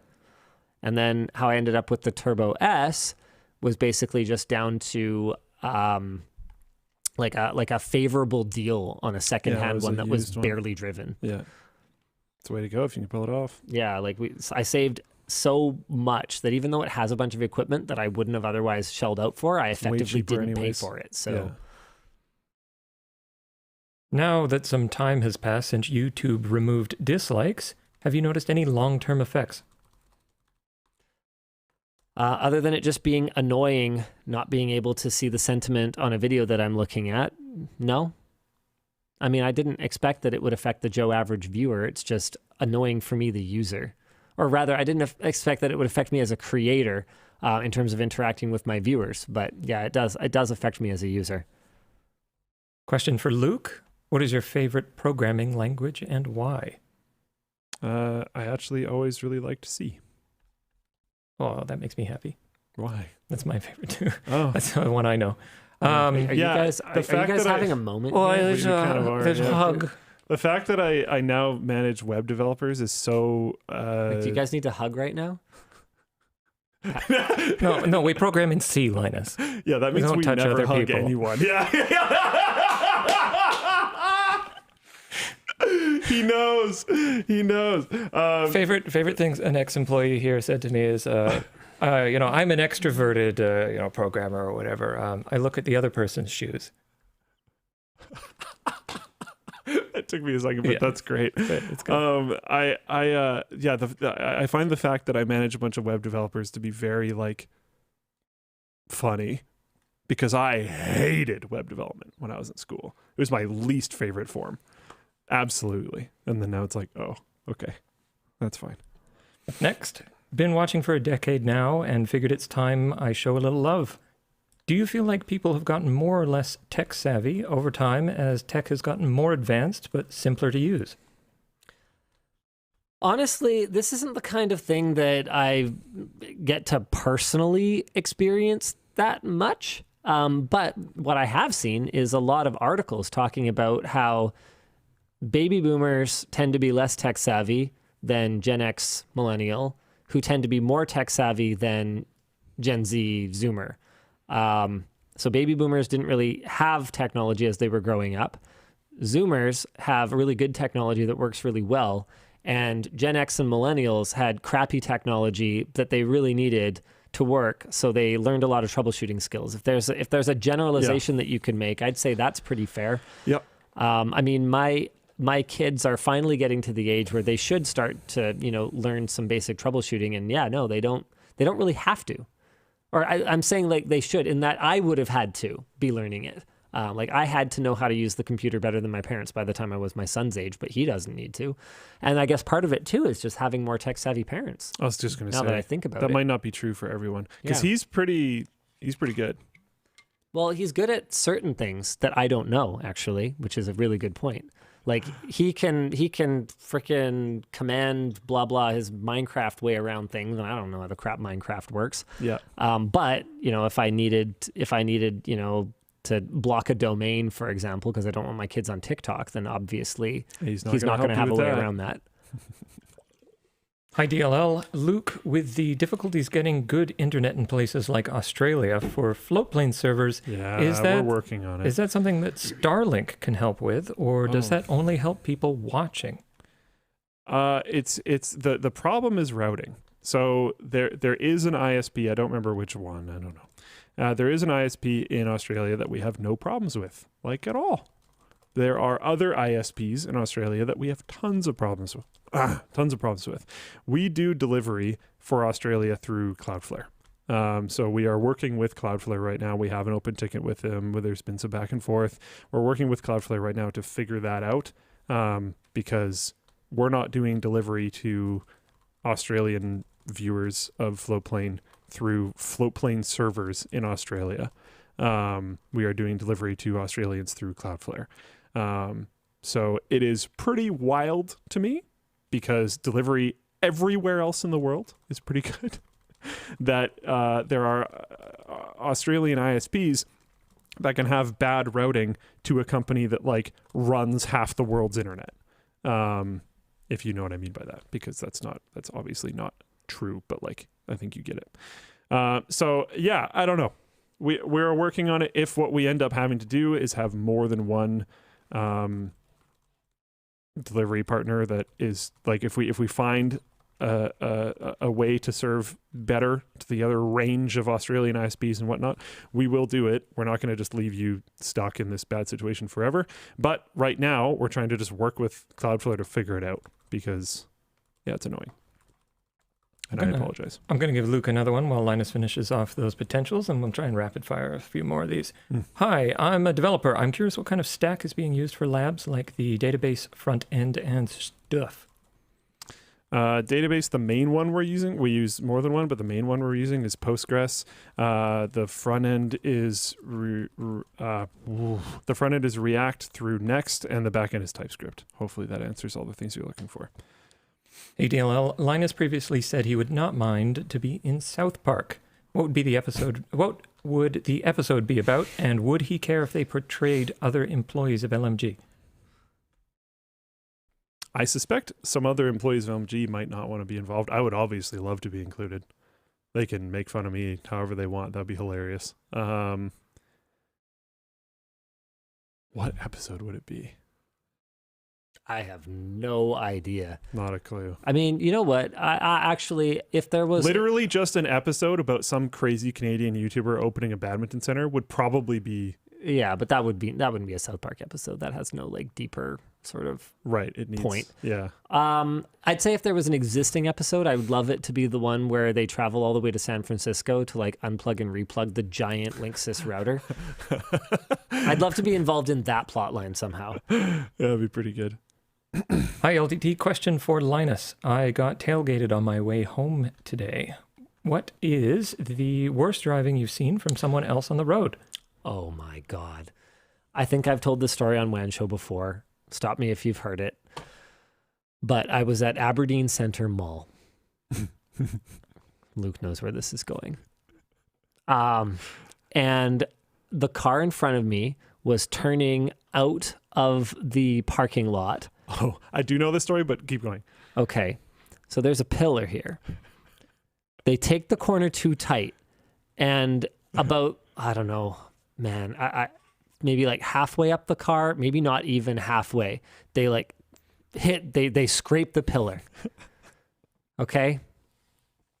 Now you would think they're in like, I don't want to generalize, but they're in a BMW SUV.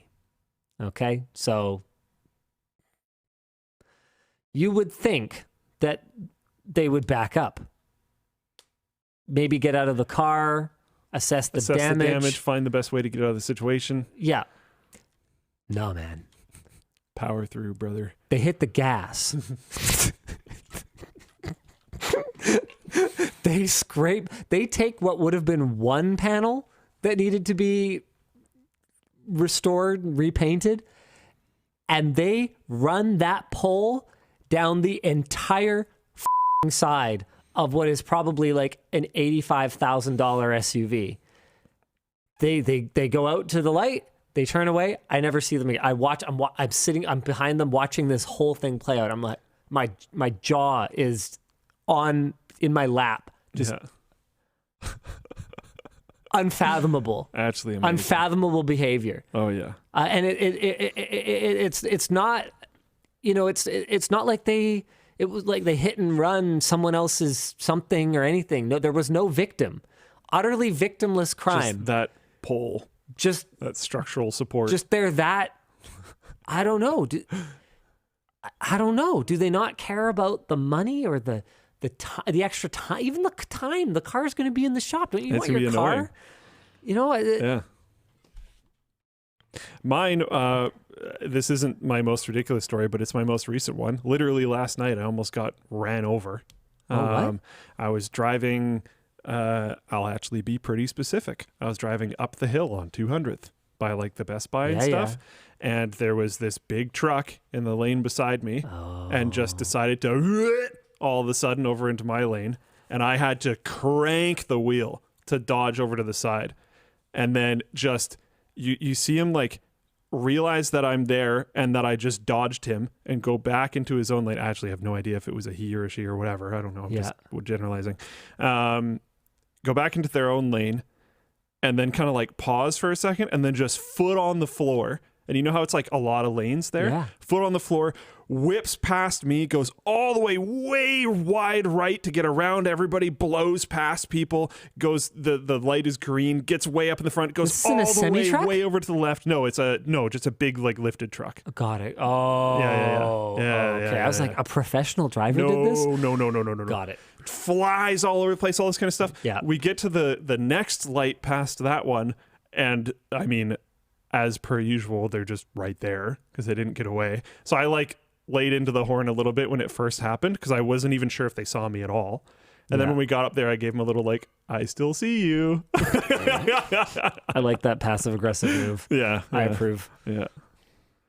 But that was fun. Yeah. Like would have completely totaled my car because their front tire would have gone over my front left fender and just like dropped right into my engine bay. So that would have sucked. But yeah, made it. Dodged them. Almost had a reason to get a new car, but now I still don't have a reason to get a new car. So I'm okay with that. Are your fixed screwdrivers going to be through tang so they are durable and can be hammered? No. The reason for that is that if our main goal is to make them available in a wide variety of different handle configurations and shaft thicknesses and shaft lengths.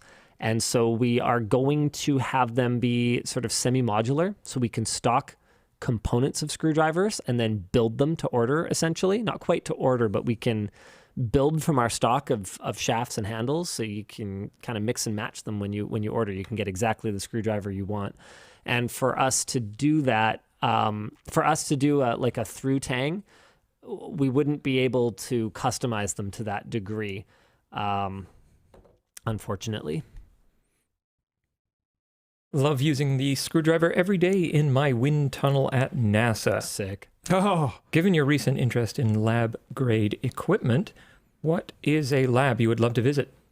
wherever you are, you should reach out and invite us to check out your wind tunnel at NASA.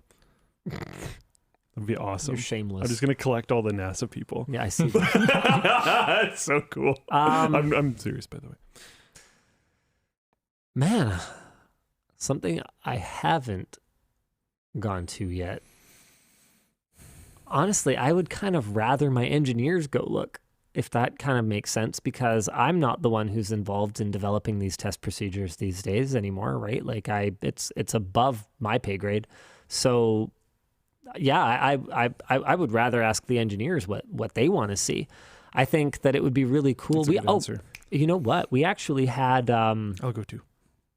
oh my god. We had DxO Mark reach out to us and want to collaborate on like a tour of their place and like collaborate on sharing methodologies with each other and stuff like that. I thought that was super cool. That's awesome. Yeah. So, That's and really cool. we'd totally be open to reciprocating as well if anyone wanted to check out what we're doing. Maybe once we're a little bit better set up. Yeah. We still have a lot of equipment to get in place.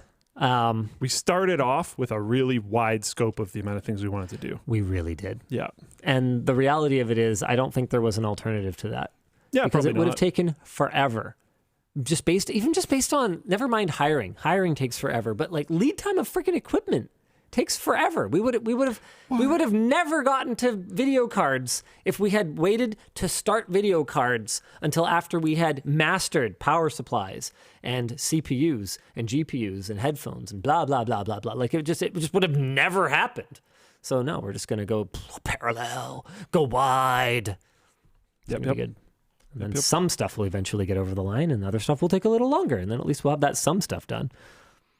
Is it worth getting an 8 gig card nowadays if you plan on sticking with 1080p for the next few years? Also, update on the wooden handle screwdriver. The lower the detail level you play at, the less likely you are to run into a VRAM limitation. Yeah. And the lower end the GPU you have, the less likely you are to be running on ultra settings. With that said, there are some ports recently that are well capable of utilizing more than 8 gigs of VRAM with playable settings. So it all depends on, how much you expect to run games at the maximum settings. I mean, there are cases where an 8 gig GPU is substantially cheaper than one with more VRAM. Sort of. Except that there are also cases where you can get a GPU with more VRAM for the same price, or in some cases even less. So if you must buy something brand new current generation, yeah, you kind of have no choice. I guess get an 8 gig card or something and don't expect to run at maximum texture quality. But if you're willing to explore other options, there's last gen cards from AMD that are particularly good value right now. And we did that video recently where I found that 10 gig RTX 3080s are just killer value right now. Like I paid about the same as you'd pay for a 4060 Ti for a card that is way faster, has 20% more VRAM, and still had like 10 months of warranty on it. No brainer. We got to. There isn't that many left, but we do have to crank it out because you got 12 minutes. Oh yeah. Okay. Let's try and finish in 5, and we'll play one game of hockey before I go. Nice. Nice. Okay. Hi, Mr. Tech Tips. You read my tech hot take about EVs and walkable cities, and I really enjoyed reading discussions about it in the comments. What is your favorite discourse started by you? Warranty discussion.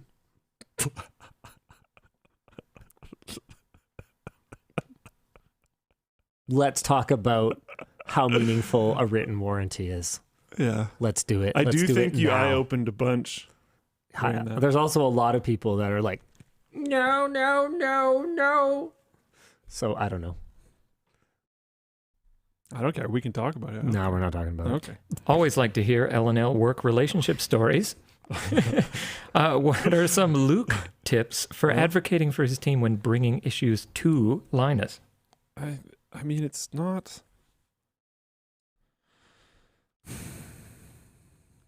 There's a lot of ways I could say this that would like misrepresent how it actually goes. I don't think it's actually difficult. Like you watch, if you watch a movie and there's like some boss who's like a jerk and refuses to listen to the like engineer people, like that's not what's going on. I have to bring a good enough argument why we can't or won't or shouldn't do something, but if I do so, Linus will listen to it. So like, I don't know, bring a good enough argument or find a better boss. Or I'll say, no, we can't right now, and I'll provide a reason. But you have to reach consensus. Yeah. So be open yourself to changing your stance on things based on whatever. This is a two-way street. And then also make sure that you're working with someone who will do that, or try to find gainful employment elsewhere. Did you hear that Gamers Nexus and Level 1 Techs want to try to make a standard for RGB and fan control software? Yeah. Thoughts? Good luck. Yeah. I hope it doesn't go the XKCD. Is that it? XKCD way? I've referenced that so many times today, actually. Yeah. Hey, let's make a new standard. There's too many standards. Let's make a standard that unifies them all. There are now one more standards. Yeah. 927, I think. I mean, the problem from my point of view is that they need buy-in from the PC hardware industry. That's tough. And, we don't even have standard connectors for like power buttons and power LEDs. Like we don't even have a standard header for that. RGB is a lot more complex than like putting those pins in the same spot. Can we all just put those pins in the same spot? No. Well, okay then. It'd be pretty sweet if we could. Yeah. Good luck. Super excited for Game Linked. Any plans for retro content in addition to the newest releases? Game Linked is it's news. Mostly news. Yep. Let's see. Hey, LMG crew. I went to a new doctor recently, and that day and thereafter, I had received constant spam calls.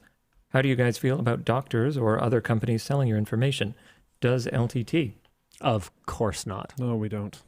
And that is super BS that any doctor or anyone else should be able to. And hopefully they get crushed legally. And you want the last potential? Yeah, send it. I have a physical disability that makes my dexterity not the best, but the LTT Screwdriver made building my PC so accessible for me. Thank you. Any other merch you think makes life accessible? I mean, I wouldn't have thought the screwdriver made life particularly accessible. I'm wondering if it's awesome. Because it's the lack of the back force. That's right.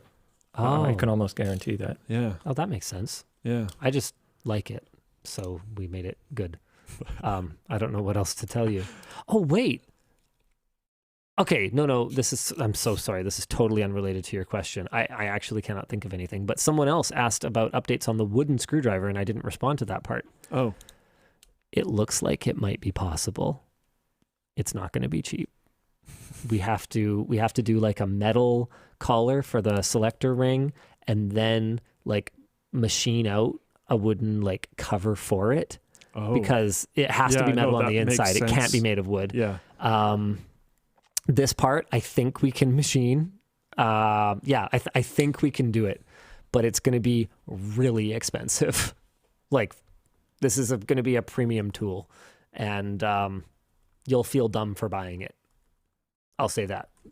I witnessed a certain version of a screwdriver that Nick showed me today. I'm not promising. Whoa. Whoa.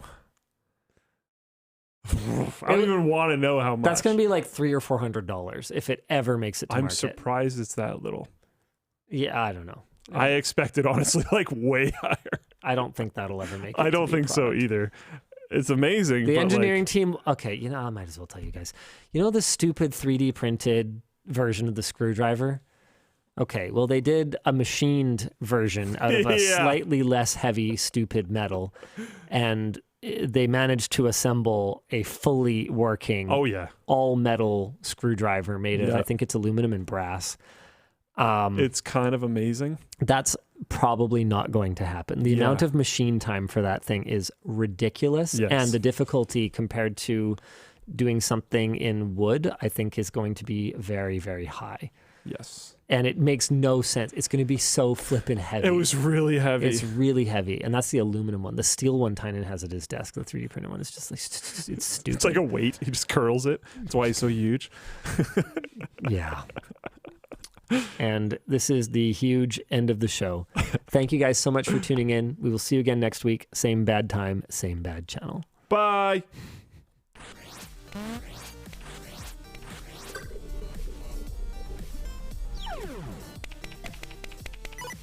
I have no idea how many people are watching.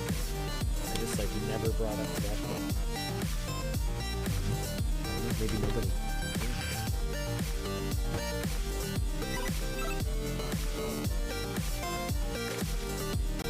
How many people watched today, Dan?